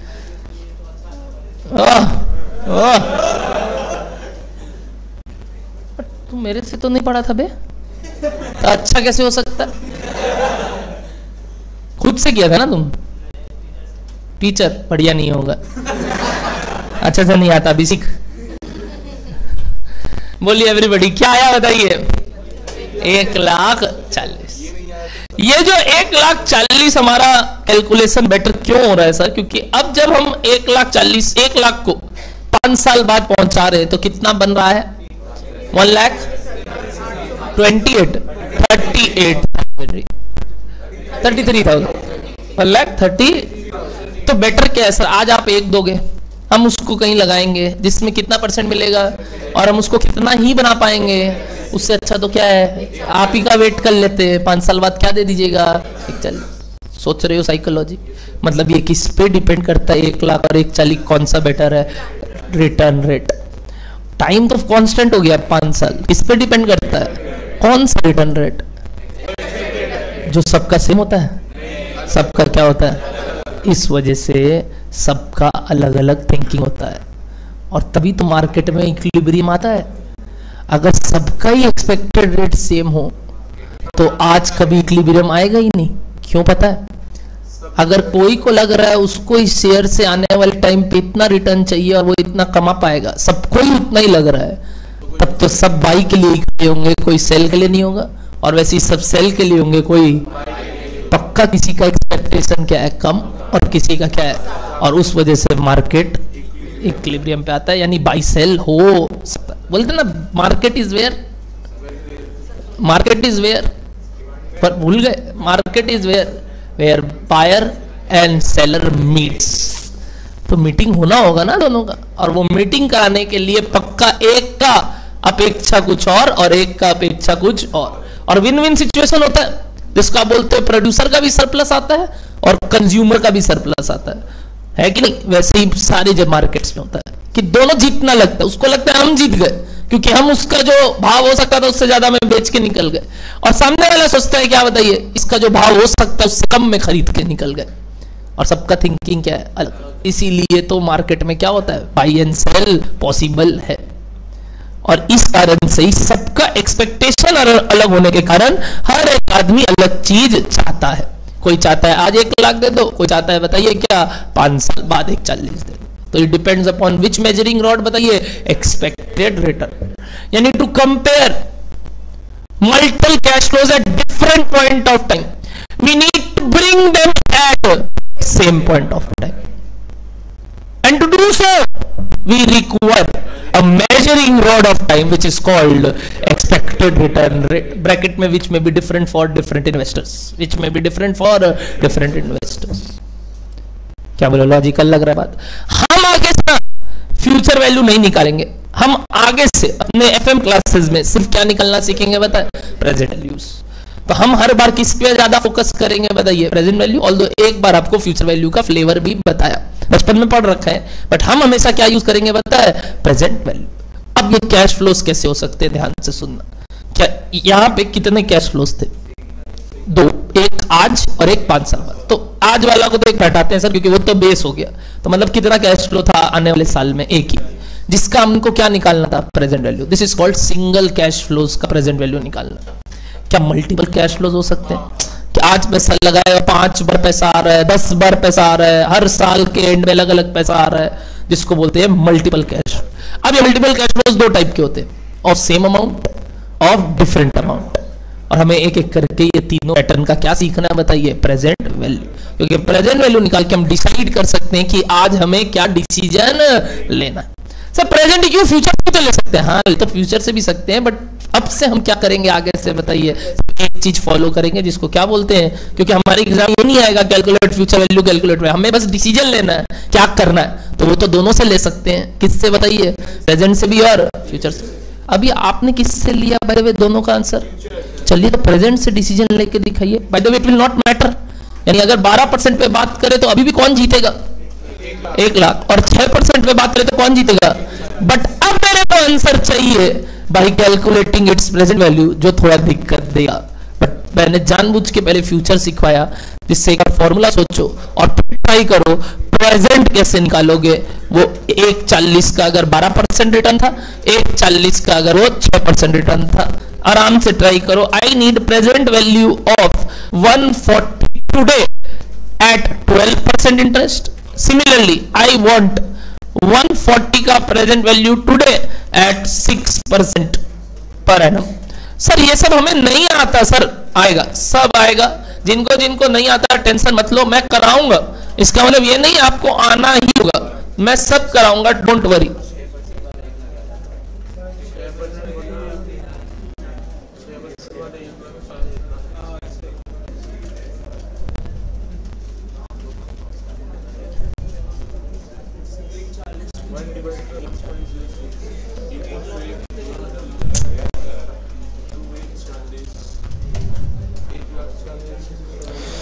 रेडी? कितने लोग रेडी है हाथ ऊपर कि सर हमने कुछ तो निकाला है प्रेजेंट में? ओके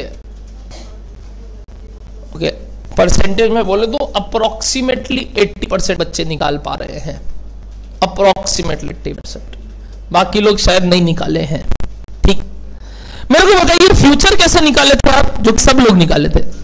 सर 1 लाख पे plus 12% plus 12% plus 12% plus 12% plus 12%, तो ये फ्यूचर वैल्यू आ गई। ये कैलकुलेटर का शॉर्टकट था जो अपने को क्या निकालने में मदद करता है। तो सर अब बताते हैं आपको क्या करना। 1.40 है, माइनस 12%, -12%। क्या दिक्कत है? अभी तो बोले आगे जाने के लिए +12%, पीछे आने के लिए तो -12। गलत बात है। कैलकुलेटर का ये डिफॉल्ट से ये शॉर्टकट काम, ये शॉर्टकट आगे जाने के लिए ठीक है, पीछे आने के लिए नहीं है। क्योंकि ये 12% माइनस करना मतलब उसका 88% निकालना, ना कि उसको 12% से पीछे लाना। क्यों सर, क्या डिफरेंस है? अगर आगे जाने के लिए आप +12% कर रहे हो, इसका मतलब आप 1 लाख के साथ क्या कर रहे हो मालूम? इंटू 1.12। अगर लॉजिक बताऊं तो क्या किया आपने? इंटू फिर +12 किया, मतलब इस पे और इंटू क्या किए? 1.1। ऐसे करके आपने क्या किया? 1.12 टू द पावर 5। जाके आपको क्या मिला बताइए? उसका फ्यूचर वैल्यू। तो अगर ये प्रेजेंट वैल्यू है और ये ऐसे रेट है, ये टाइम है, तो ये फ्यूचर वैल्यू होता है। तो बताइए अगर प्रेजेंट वैल्यू निकालना है तो फ्यूचर वैल्यू क्या करना होगा? डिवाइडेड बाई ये। अच्छा, क्या डिवाइडेड बाई ये करना और इंटू 88% करना एक बात होता है? 112 से डिवाइड करना और इंटू 88% करना एक बात होता है? नो, एक बात नहीं होता। और डिवाइड के समय ये शॉर्टकट काम नहीं आए। तो हमें अगर कोई भी फ्यूचर वैल्यू का प्रेजेंट वैल्यू निकालना है तो पहले ये डिनोमिनेटर निकालना होगा। कैसे निकालेंगे डिनोमिनेटर कैलकुलेटर में? 1.12 करो एक बार, 1.12 करो एक बार, 1.12 इंटू 4 बार इक्वल्स टू, कितने बार इक्वल्स टू? जिससे इसका वैल्यू आ जाता है 4 बार। क्यों समझ में है ना? पावर में 5 है तो 4 इसलिए क्योंकि वो एक पहले लिख चुके हैं 1.12। आ गया? ये क्या आया बताइए? डिनोमिनेटर। इसको मेमोरी में सेव कर दो m+। और अब न्यूमरेटर कितना था बताइए? 1,40,000 डिवाइडेड बाई वो जो आया हुआ था 1,40,000 divided by MRC equals to, divided by MRC equals to कितना आया बताइए? 79,440 टाइप्स आया। सबका चेक करो जो मैंने बोला, आया सबका। और ये प्रेजेंट वैल्यू कितना आया बताइए? 79,000। जबकि आज कितना मिल रहा है? तो कौन सा बेटर है बताइए? क्योंकि 1 ही लाख लेंगे, क्योंकि वो 1,40,000 आज के हिसाब से 79 के हिसाब से, जबकि एक तरफ आप ऑप्शन क्या दे रहे हैं? 1 लाख। तो बेटर क्या है सर? 1 लाख लेना। क्योंकि इसका मतलब सुनना, रिवर्स साइकोलॉजी। अगर आज मेरे पास 79,440 होगा तो हम 12% करके इसको कितना बना देंगे 5 साल बाद? 1,40,000। तो अगर 1 लाख होगा तो उसको 1,40,000 से ज्यादा ही बना पाएंगे। इसीलिए बेटर क्या है बताइए? आज एक। और वो आंसर पहले भी आया था by taking what? Future. But वो ज्यादा अपने को समझ में आ रहा था बचपन का लेवल से। बट अब मैं किससे बता रहा हूं वापस? प्रेजेंट। इस बात को कैलकुलेट करने का हमने एक और शॉर्टकट सीखा था, याद दिलाता हूं क्या? इस पूरे बात को हम बोलते हैं present value is equals to future value into DF5 और दूसरा नाम था PVIF5। हाथ ऊपर करके दोनों का फुल फॉर्म कौन बोल पाएगा? दोनों का फुल फॉर्म, DF का भी और PVIF का भी, सब फाउंडेशन में सिखाया हुआ है। फिर भी हाथ ऊपर करके देखते किनको किनको दे जा चू, दे जा चू, दे जा चू, चू चू, वो नहीं, दे जा चू, दे जा चू आ रहा है। अच्छा, एक हाथ बहुत स्ट्रांगली ऊपर है, 2 हाथ बहुत स्ट्रांगली ऊपर है, तीसरा हाथ थोड़ा ऐसे, थोड़ा तेज पर कर, ठीक है। 3 हाथ बहुत स्ट्रांगली ऊपर है और ये तीनों बच्चे रेडी है बोलने के लिए। देखते हैं कौन कौन सही बोलता है। पहले आप नाम बताइए। सुरजीत बताओ क्या है DF का फुल फॉर्म? Very good. इसको क्या बुलाते हैं बताइए? Why word? Discounting factor. Discounting factor मतलब होता है, फैक्टर मतलब कोई चीज इंटू करना, और वाई दी वर्ड डिस्काउंटिंग, पीछे आने के लिए इंटू करना। तो उसको क्या बुलाते हैं बताइए? Discounting factor. जो भी चीज को पीछे लाने के लिए हम इंटू करते हैं किसी चीज से, उसको क्या बुलाते हैं बताइए? Discounting factor. याद रखना क्या वर्ड होता है, इसलिए याद करो।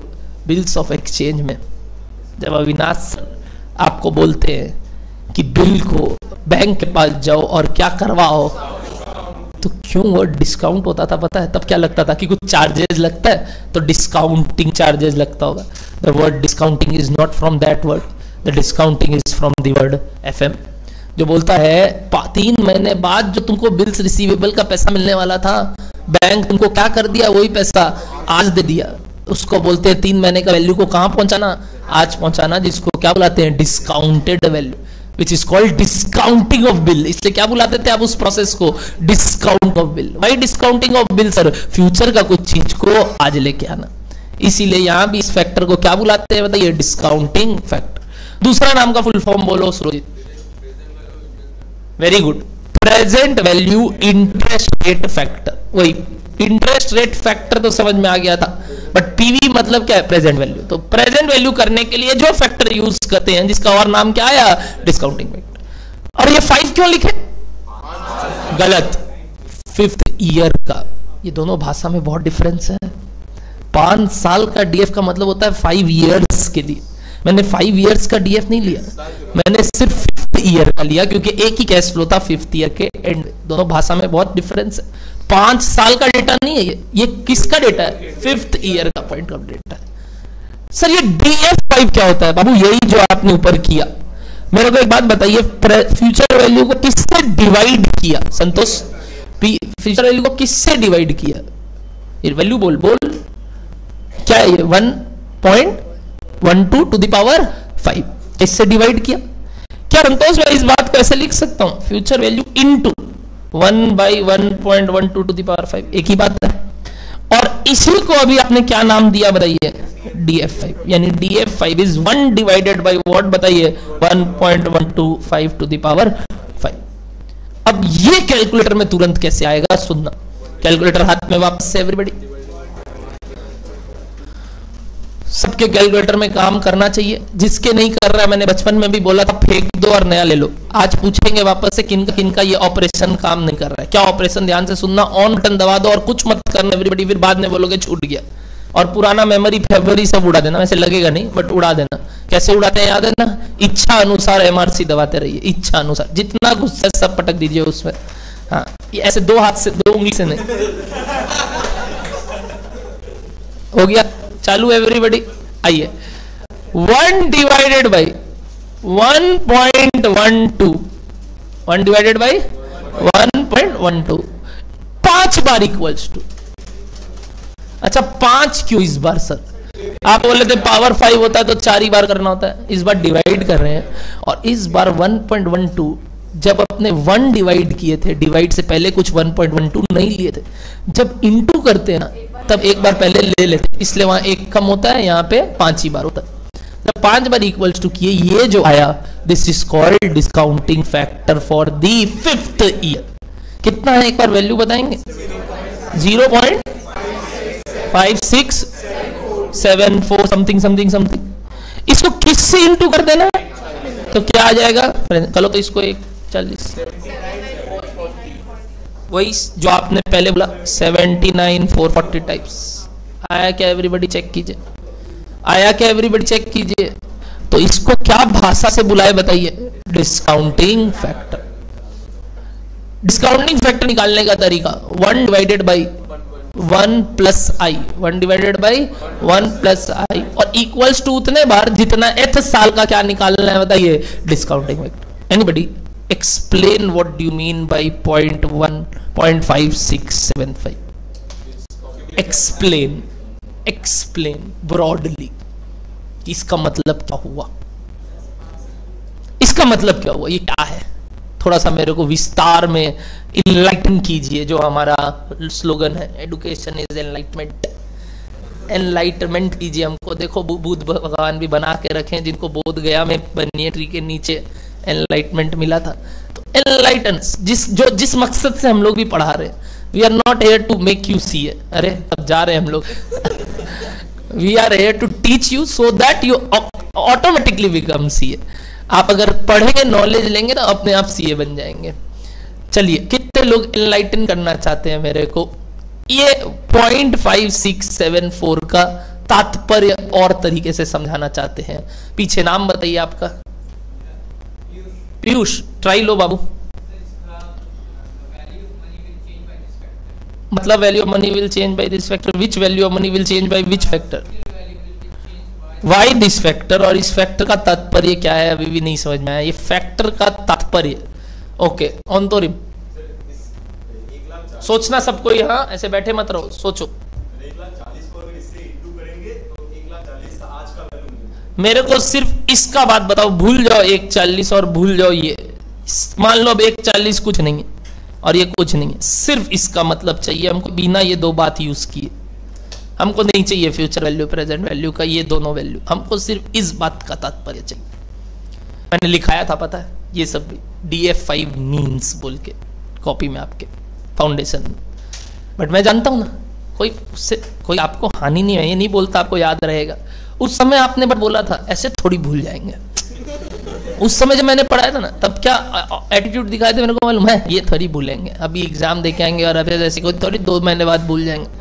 कितना टाइम हुआ है फाउंडेशन पास किए दिसंबर में दिए थे ना एग्जाम, है ना, जनवरी में, आज क्या हो गया मई, चलो 5 महीना हुआ है, 5 महीना ही तो हुआ है, 5 महीना 6 महीना जो भी हुआ है, ये जो 5 महीना हुआ है, सोचिए आप तो बोले थे भूलेंगे नहीं, ठीक है, मैं तो जानता था भूलोगे, बट हाँ ये भी है, ये वही हनुमान जी वाला पावर है जिसमें याद दिलाने से वापस याद भी, क्योंकि डाला भी तो मेरा ये है। तो जो इंड्यूस किया हुआ है वो जब हम ही किए हैं तो हमको वापस उसको निकालना आता है। हम पक्का आपको वापस आपके अंदर से वो चीज निकलवाना सिखा देंगे, पगला लोग। आइए और कौन कौन बताना चाहेगा हमको? ओके, काफी लोग बढ़ गए, मतलब टाइम देने से सोचते हैं। नाम बताइए। मोहित बताओ क्या? सर इसका मतलब है 1 रुपया जो 5 अब कोई काम का बात पहले चालू किया, हमको इसका 1 रुपया वाला बात से ही मजा आया। देखते अब ये क्या बोलता है, थोड़ा तेज बोलना। 1 रुपया वाला चीज, 1 रुपया जो 5 साल बाद 1 रुपया जो 5 साल बाद है उसका आज का वैल्यू क्या होगा? चाहे कोई भी रेट ऑफ रिटर्न हो। नहीं, 12% रेट ऑफ। पूरा बात बोलो, ये क्या बोला सुनना। अगर 5 साल बाद 1 रुपया खड़ा है तो 12% ब्याज के हिसाब से या 12% रिटर्न के हिसाब से आज उसका वर्थ 0.5674, आज उसका वर्थ 0.5674, मतलब 1 रुपए का वैल्यू आज के दिन कितना है बताइए? 0.5674 इफ द इंटरेस्ट रेट या रिटर्न रेट इज 12%। क्या ये रिटर्न रेट आगे पीछे करेगा तो क्या ये फैक्टर्स चेंज होगा? बताइए। अगर रेट बढ़ेगा तो factor of course reverse relation, और वैसी रेट गिरेगा तो फैक्टर बढ़ेगा। सोच के देखिए, समझ में आ रहा है क्या सबको ये वाला बात? तो ये जो फैक्टर है, ये फैक्टर का तात्पर्य ये है कि आज से 5 साल बाद का 1 रुपया आज का इतना रुपया है, तो आज के 5 साल बाद का 1/40 आज कितना है? यूनिटरी मेथड, ये तो बचपन में सीखे ना क्या, यूनिटरी मेथड। कि आज से 5 साल बाद का 1 रुपया अगर कितना है बताइए आज? पॉइंट, तो 140 कितना है? बचपन में तो यही सीखे थे, 1 के लिए इतना तो 140 के लिए कितना, तो क्या करते थे 140 से इंटू। इसीलिए आप इस फैक्टर को किससे इंटू कर रहे हैं बताइए? 140, क्योंकि ये जो 0.5674 है, दिस इज 5 साल बाद का 1 रुपए का आज के दिन का वैल्यू एट 12%। इसलिए प्रॉपर्ली अगर लिखूं तो DF5 के साथ आप जनरली साथ में एट दी रेट 12% लिखते हो, या यहाँ पे भी एट दी रेट क्या लिखते हो। और इन सबको लिखने के और एक भाषा है, DF ब्रैकेट में 12%, 5। इसका तात्पर्य 12% के हिसाब से डिस्काउंटिंग फैक्टर निकाल। बोलो डन है सबको इतना बात? यानी ये सब जो तात्पर्य मैंने सिखाया, आइए इस बात को पहले कॉपी में लिखते हैं। हेडिंग देंगे सारे बच्चे, टाइम वैल्यू ऑफ मनी के अंदर, टाइम वैल्यू ऑफ मनी के अंदर, टाइम वैल्यू मनी के अंदर part A introduction, part A introduction. देखिए, to compare different cash flows, to compare different cash flows at different point of time,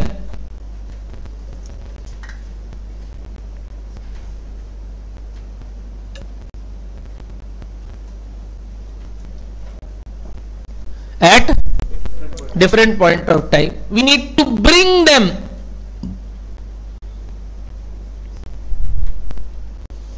we need to bring them at a particular same point of time, we need to bring them at a particular same point of time। Bracket में generally today, bracket में same point of time, bracket में generally today. Today को finance में हम बोलते हैं 0th point. क्या बुलाते हैं बताइए? आज को हम क्या बोलते हैं? हम 0 पे खड़े हैं, जिसको क्या बुलाते हैं बताइए? 0th point. यानी हर एक वैल्यू का क्या निकालना बताइए? 0th पॉइंट पे वैल्यू। क्या डन है सबको? Next line, this is also called calculating the, this is also called calculating the dash value और dash value. This is also called calculating the dash value or dash value of cash flows. बताइए, this is also called calculating the dash values or dash values of cash flows. बताइए क्या value और क्या value? Present value और discounted value of cash flows. Present value और what बताइए? Discounted value of cash flows. क्या done है सबको? इतना सा बात पक्का, एवरीबॉडी लॉजिकल लग रहा है? Next para, to do so we require, to do so we require a measuring rod of time, we require a measuring rod of time which is the expected return rate, which is the expected return rate of any investor, of any investor investing in such cash flows, investing in such cash flows। या लिखो investing to earn such cash flows. In such cash flows की जगह काट के क्या लिखो? To earn such cash flows. वापस से रिपीट कर देते हैं पूरा लाइन, वापस से रिपीट कर देते हैं पूरा लाइन।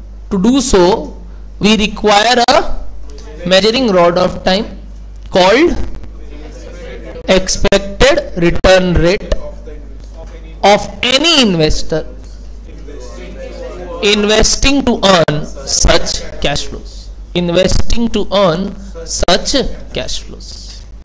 लिख लिए सब कोई?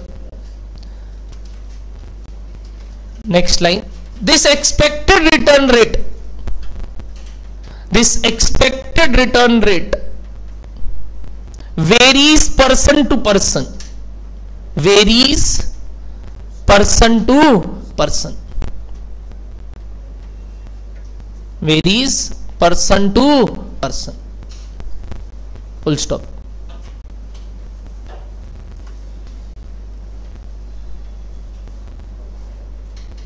Introduction is over, part B लिखेंगे अब। क्या बताइए? 6 का बी लिखिए। If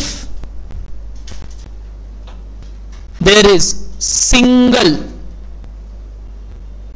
cash flow, if there is single cash flow,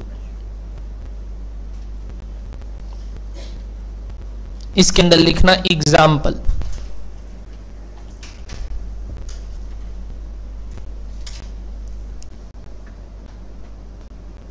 A person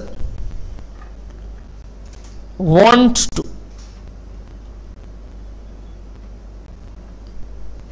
invest in a particular bond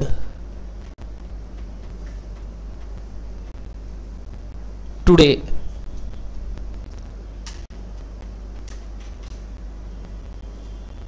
having ₹1 lakh as its value। यानी आज क्या चाहते हैं बताइए? 1 लाख रुपया एक बॉन्ड में लगाना। His expected return rate is equals to case A 12%, case B 6%, case A 12%, case B 6%। Determine whether he should invest 1 lakh or not if he is expecting rupees 1,40,000 at the end of 5th year। यानी इस पूरे investment से ultimately 5 साल बाद मान लो 1,40,000 आने वाला है, तो बताना है आपको क्या उसको ऐसा काम करना चाहिए कि नहीं। पहले आप बनाएंगे एक छोटा सा टाइम वैल्यू का ग्राफ। बताइए क्या ग्राफ बनाएंगे, एक छोटा सा, जस्ट फॉर द सेक कि थोड़ा बहुत याद आए पुरानी बातें। क्या सबने ये एग्जांपल लिख लिया है? क्या सबने ये एग्जांपल लिख लिया है? नीचे क्या बनाएंगे सर? 0 और एक तरफ क्या लिखेंगे? 5। आज कितना रुपया लगाने का बात करते हैं, जिसको पता कैसे लिखते हैं? ऐसे नेगेटिव, क्या भाई नेगेटिव इन्वेस्ट कर रहे हैं, और आएगा कितना बताइए? प्लस कितना बताइए? 1,40,000। ये पता है हमें कैश टाइमलाइन में। और हमारे पास केस ए क्या रेट ऑफ रिटर्न है? 12, और केस बी क्या रेट ऑफ रिटर्न है? 6। मतलब मान लो 2 पर्सन है, एक तरफ 12 चाहिए एक को, और एक को क्या चाहिए? 6। तो आपको बताना है क्या ऐसा इन्वेस्टर को पैसे लगाने चाहिए कि नहीं लगाने चाहिए। इनमें से किस इन्वेस्टर को ये बॉन्ड खरीदना चाहिए? केस ए वाले को कि केस बी वाले को, या किस केस में हम ये बॉन्ड खरीदेंगे? ये करने के लिए हमें क्या निकालना होगा बताइए? इन दोनों को सेम पॉइंट ऑफ टाइम में पहुंचाना होगा। और मैंने आपको क्या बोला आगे से क्या करना है बताइए? सिर्फ प्रेजेंट वैल्यू। तो वी विल कैलकुलेट व्हाट बताइए? Present value of 1,40,000। Sir single cash flow का प्रेजेंट वैल्यू कैसे निकालते हैं? जैसे आपने फ्यूचर के लिए बताया सर, एक शॉर्टकट है प्लस 12%, 12%, 12%, 12%। तो पीछे आने के लिए क्या माइनस 12% कर सकते हैं? No, there is only one route which is present value is equals to, present value is equals to future value, क्योंकि सिंगल कैश फ्लो है। तो क्या लिखे बताइए? फ्यूचर वैल्यू एट दी क्या? End of 5th year divided by 1 plus I to the power 5, 1 plus I to the power 5। बचपन में इसको कंपाउंड इंटरेस्ट का फॉर्मूला सीखे थे, याद करो। Principal plus 1 plus I to the power n is equals to amount, याद है? अरे ये याद आ रहा है? ये 1 plus I to the power n is equals to. तो बस इसको कहां भेज दिए बताइए? डिवाइड में। वही तो चीज लिखा है मैंने, है ना? तो ये वाला बात मैंने अभी बताया आपको। अब इस पूरे बात में फ्यूचर वैल्यू या प्रेजेंट वैल्यू को जो हमें निकालना है, जो कि हम आगे आने वाले साल में अपेक्षा कर रहे हैं, ये अलग अलग केस 2 रेट है कि नहीं?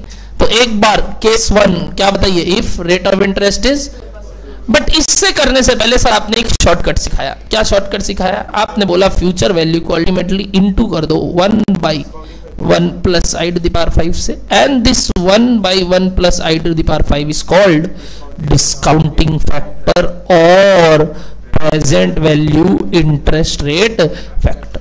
ब्रैकेट में 12% comma 5, 12% comma 5। What do mean by DF? पीछे आने के लिए जो चीज भी इनटू करते हैं उसको क्या बुलाते हैं बताइए? Discounting. And what do mean bye PVIF sir? Present value interest rate factor. Sir एक AF भी था, कुछ करेंगे? अरे हड़बड़ी क्यों करना, हड़बड़ी क्यों करना?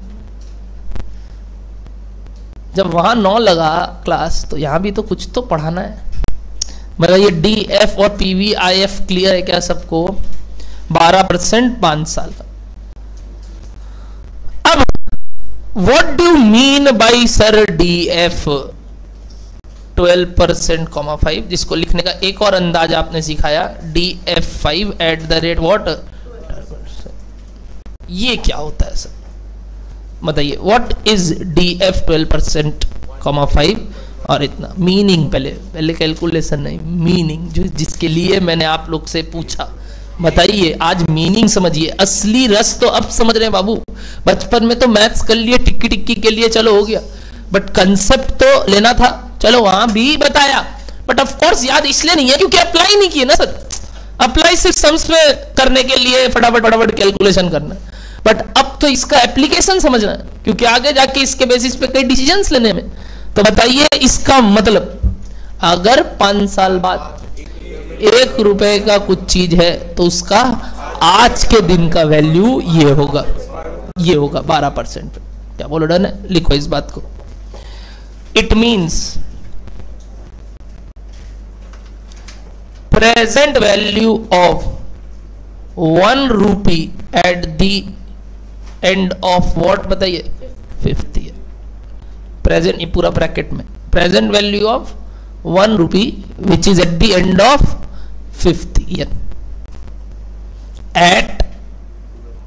at 12% per annum rate। Sir अब सिंपल इंटरेस्ट नहीं आएगा तो नहीं, अब सब कंपाउंडिंग इफेक्ट ही है। सिंपल क्यों चाहिए, कंपाउंडिंग ही चाहिए। बोलो डर है सबको इतना सा बात। Sir how to calculate it, तो बताइए how to calculate it, how to calculate it, ये भी तो सीखना है सर। चलिए ये तो मीनिंग हो गया, इसका मीनिंग हो गया, बट अब आपको क्या सीखना है बताइए सर। ये निकलेगा कैसे, ये निकालने का step number 1 divided by 1 plus i. Step number 2 equals to n times.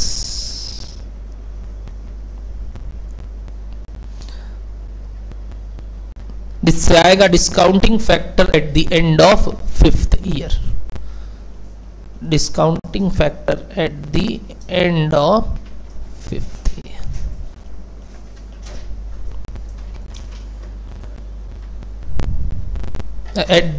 Eight 5th year से लिखो, एट 5th ईयर।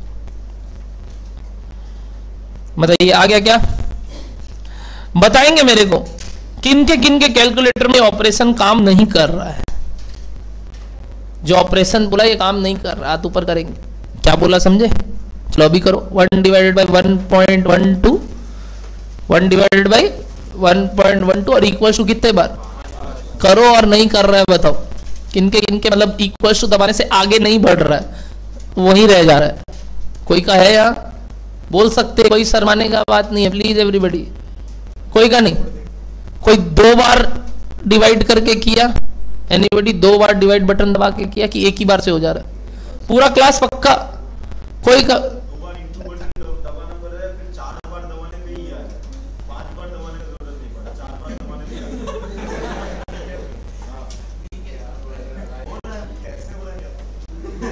कैलकुलेटर दिखा इधर। ए चुप, फाउंडेशन पढ़ा हुआ नहीं है। फाउंडेशन कैसे किया था खुद से? 1 डिवाइडेड बाय 1.12। अरे 2 बार इंटू लगाना पड़ेगा फिर काम करेगा। हाँ हमको जान, उधर जा उधर जा, ये अब काम का नहीं है।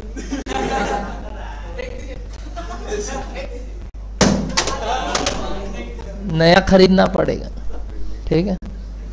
जाओ। और कोई काम कर रहे, कुछ नहीं है, कुछ नहीं, कोई खराब नहीं है सर हमारा, सब ठीक है। कैलकुलेटर गिराने का तरीका थोड़ा कैजुअल था। ये कैलकुलेटर कोई काम का नहीं है आपके सीए इंडस्ट्री में। आपको ये सब टैक्स का जो बटन है कुछ नहीं चाहिए। सिंपल जाइए अभी के अभी कहीं भी दुकान में, जनरली यहाँ पे मेहता बिल्डिंग, और ऐसा कैलकुलेटर लीजिए, जाइए ऑपरेशन काम करे। बस 3 बटन देखना है आपको, होना चाहिए आपके कैलकुलेटर में। नंबर 1 रूट का बटन, देख लो एक बार सबको, है ना? स्क्वायर रूट का बटन है ना, झूठ मत बोलना है। कोई अच्छा बगल वाले का देखना, अगर किसी का नहीं हो मेरे को बता देना, और अगर झूठ बोले तो तुम्हारा कैलकुलेटर जाएगा। सच बताना बस। देखो रूट बटन है, अगर वो छुपा रहा है तो भी बता देना, सर ये छुपा रहा है, दिखा नहीं रहा है। हाँ पक्का सबके है तो रूट बटन। ए दीदी का भी कैलकुलेटर गड़बड़ है। क्या दिखा आपका दिखाइए, जल्दी दिखाइए, हमको दिख गया, जल्दी दिखाइए, दिखाओ तो एक बार। नहीं ऐसे नहीं, इससे हो रहा है, वो आगे जा रहा है। हाँ क्या है, दिखा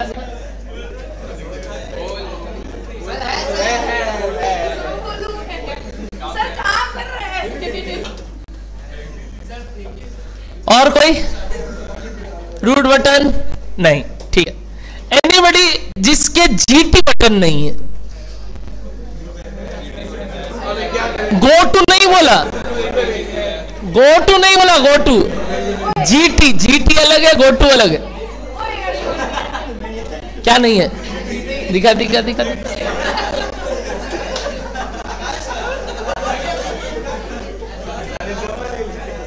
और कोई का जीटी बटन नहीं है। ए दिखाओ, अच्छा दिखाओ तो कैलकुलेटर, दिखाओ इधर तो पैसा नहीं है, इधर दो ना।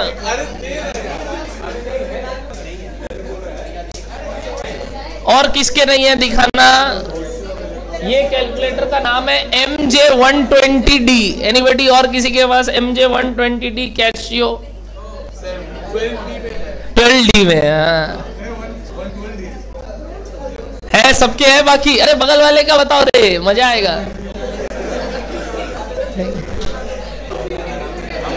और लास्ट वो जो मैंने फंक्शन बोला, विच इज 1 डिवाइडेड बाई 1.12 करने से इक्वल्स टू आगे भागे। क्या इसका नहीं है, क्या नहीं है, इधर दो।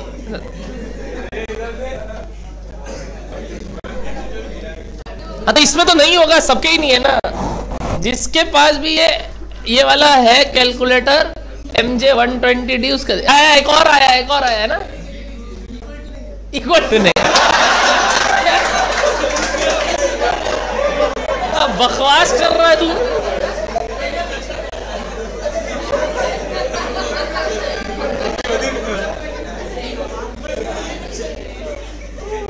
कौन सा नशा कर रहा है अभी, इक्वल टू नहीं है। सुनो ये 3 और तो फिर भी चल जाएगा, अगर क्या नहीं है बताओ जीटी बट चेंज कर लीजिएगा घर जाके, अपने कोई भी घर पे दूसरे कैलकुलेटर से अपना कैलकुलेटर एक्सचेंज करके घर पे। हाँ सर, जीटी, वरना अभी क्या दीवार से भिड़ा के तोड़ देंगे कल। तो परसों के क्लास तक हमको ये 3 कैलकुलेटर के मालिकों का सही कैलकुलेटर चाहिए। डन है। और दीदी आपको तो करना ही होगा, ऑल्दो आप में जीटी और रूट है, बट आप में वही सर जैसे क्या नहीं है बताइए, ले मतलब दूसरा है आपके पास। चलो बढ़िया, ये तो सर ऐसे ही ले है, ठीक है, ये घर पे ऐसे ही पड़ा रहता है, ठीक, कोई बात नहीं। और ये किसका है, ये कंप्यूटर किसका, इसमें रूट ही नहीं है, टैक्स प्लस टैक्स माइनस है, मतलब टैक्स निकाल गए कंप्यूटर, टैक्स निकाल लेगा एकदम, बट इसमें रूट बटन गायब है, मतलब जो बेसिक नीड है वही नहीं दिया। तो तुम कैसे करती थी डर्टी पावर? ये तो सच में कोई काम का नहीं है, सब दिल्ली फैली का क्या सब कैलकुलेटर है। बता पापा को बोलो ये आप रख लो, हमको दूसरा दो जिसमें जीटी बटन हो, रूट बटन हो और ये फंक्शन काम। ऑनलाइन लाइव और भी लोग हैं। नहीं, अंतरिम से दिखा दिया सबको, एक एक्सपेरिमेंट था, ठीक है। तो ये कैलकुलेटर्स मिल जाएंगे, अंतरिम का भी मिल जाएगा, उसको टूटा नहीं कैलकुलेटर अभी तक, ठीक। पिछली बार टूट गया था शायद, किसी का किए होंगे टूटा होगा, अभी तक टूटा नहीं है ये। तो प्लीज गाइस, शायद ये एग्जांपल सेट हो गया आपके लिए कि आपको ये 3 चीज चाहिए। बड़ा डरावना टीचर है, ये कुछ कर कुर देगा हम लोग का कैलकुलेटर का 350 रुपया बर्बाद। तो ध्यान रखिएगा 1 डिवाइड, हाँ कोई दिन अगर नहीं लाए कैलकुलेटर और फोन यूज किए तो मैं कैलकुलेटर एक्सचेंज कर लूंगा। मैं अपना अलग दे दूंगा कैलकुलेटर और तुमसे तुम्हारा अलग कैलकुलेटर ले लूंगा। हमको बहुत पसंद है महंगा महंगा कैलकुलेटर, ठीक है ना, ध्यान रखना। कुछ छूटा पक्का एवरीबॉडी। तो स्टेप 1, चलिए जितने लोग जिनके पास ये सब कैलकुलेटर था ले लिए, बाकी लोग ट्राई कीजिए। 1 डिवाइडेड बाई क्या बताइए, 1.12 कितने बार इक्वल टू 5 बार। ये क्या आया बताइए हमारा पॉइंट, इसको क्या बुलाते हैं बताइए, डिस्काउंटिंग रेट फैक्टर। निकाल लिया सबने ये, तो बताइए what is the value of present value, ऊपर का आंसर 1,40,000 इंटू 0.5674। जनरली हम 4 डेसिमल ले लेते हैं राउंडिंग ऑफ करते वक्त, बट सिंस एक ही कैश फ्लो है हमारे पास पूरा वैल्यू कैलकुलेटर में आया हुई है, तो आप पूरा ही यूज कर लो। बताओ कितना आया एवरीबॉडी, 79440। बताइए एज एन इन्वेस्टर क्या आप 1 लाख रुपए लगाएंगे आज अगर आपको 12% रिटर्न चाहिए? कोला बोल रहा है लगाएंगे, लगाएंगे।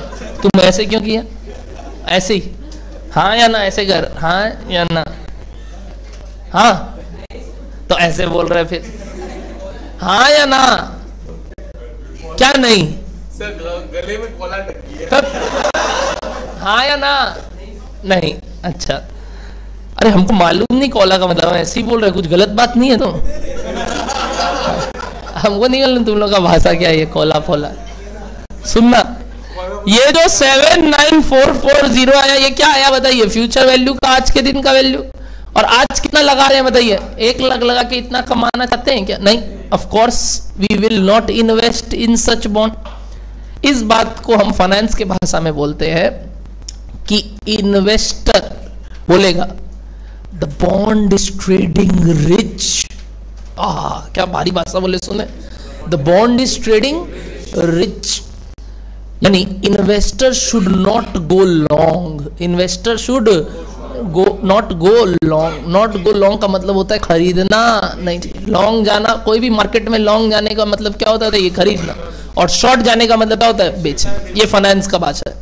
तो as per case a investor क्या बोलेगा बताइए, the bond is trading rich and hence we should not go, क्योंकि रिच मतलब महंगा बिक रहा है, इसको खरीदना नहीं। मेरे हिसाब से इसका आज के दिन का भाव किससे कम होना चाहिए, 79440 से। अगर आज इस बॉन्ड का दाम 79440 से कम होता तो हम जरूर ये बॉन्ड खरीद लेते। ये इन्वेस्टर सोच रहा है, और इस वजह से ये वाला इन्वेस्टर तो इस बॉन्ड में पैसा नहीं लगाएगा, क्योंकि उसके हिसाब से the bond is trading rich. Rich मतलब क्या है, ओवर प्राइस्ड। रिच का दूसरा नाम क्या होगा बताइए, ओवर प्राइस्ड। जैसे आप बोलते हैं ना ये तो बहुत महंगा है, ये नहीं खरीदेंगे, तो इसको क्या बुलाते हैं बताइए, मेरे हिसाब से इसका दाम और कम होना चाहिए। Hence we should not go long. जैसे बाजार करने जाते हैं, जब बोलते हैं ना ये महंगा है, ये तो नहीं खरीदेंगे, तो क्या करते हो, खरीदते नहीं। वैसे फाइनेंस के भाषा में दूसरा लाइन और बोला गया, बोला अगर बाई चांस तुम्हारे पास ऐसा कोई सिक्योरिटी है तो अभी बेच भी देना, जिसको बोलते हैं वी शुड गो शॉर्ट। क्या बोलते हैं बताइए, वी शुड गो शॉर्ट। क्या डन है सबको बात, लिखेंगे इस बात को, ये वैल्यू निकालने के बाद नीचे। Therefore under case A, therefore under case A,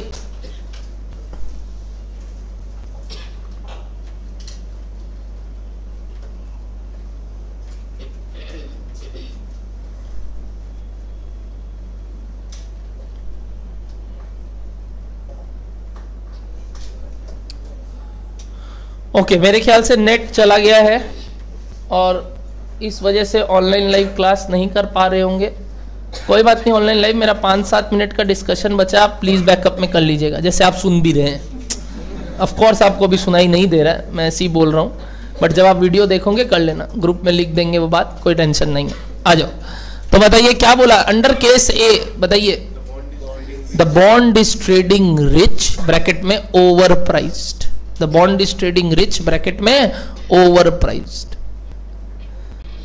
hence we should not go long, hence we should not go long. Not go long का मतलब बताइए, नॉट भाई मतलब खरीदना नहीं चाहिए, हिंदी में बोले तो खरीदना नहीं चाहिए, we should not go long. Same काम किसका कीजिए बताइए, केस बी का, और डिसीजन भी ले लीजिए। चलिए, और इसी के साथ आज का क्लास समाप्त। फटाफट डिसीजन ले लीजिए, और इसी के साथ आज का क्लास समाप्त।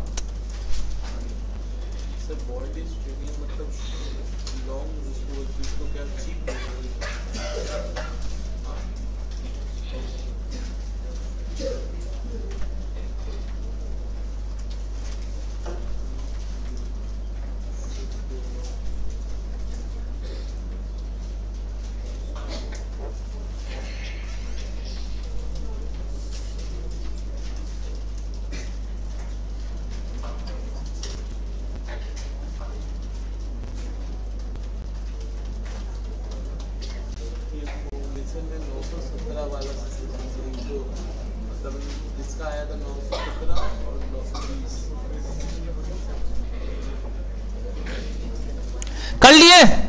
केस बी के केस में प्रेजेंट वैल्यू निकालिए, बताइए present value under case B क्या हो जाएगा बताइए sir. 140 into DF5 but at the rate 6%। Accordingly answer क्या आया बताइए, 104,616 टाइप्स आया क्या कुछ, आया क्या कुछ। अकॉर्डिंगली क्या डिसीजन लोगे सर, बोलिए पक्का क्या उल्टा वार्ड होगा। अगर वो रिच था तो यहां क्या बोलेंगे, पुअर। अब वही चीप, क्या वर्ड बोलते हैं बताइए, cheap. The bond is trading cheap, bracket में दूसरा नाम अंडर प्राइस, ब्रैकेट में दूसरा नाम under price, and hence we should go long, and hence we should go long. चलिए आप भी बड़ा लंबा जाएंगे, यहीं तक आज का क्लास रखेंगे, 2 घंटा हो गया है, बहुत पढ़ लिया आप लोग। लेट्स मीट परसों को और कंटिन्यू करेंगे सिंगल कैश फ्लो का एक सम्स के साथ और फिर multiple cash flows. That's it for today. जितने लोग बुक्स नहीं लिए हैं प्लीज नीचे से आज अभी बुक्स कलेक्ट कर लीजिए, और जितना जल्दी होता है लेते रहिए। जो बाहर रहते हैं लेने आ जाइए, और जो आउट ऑफ कैलकाटा हावड़ा है कुरियर हो रहा होगा। Bye bye.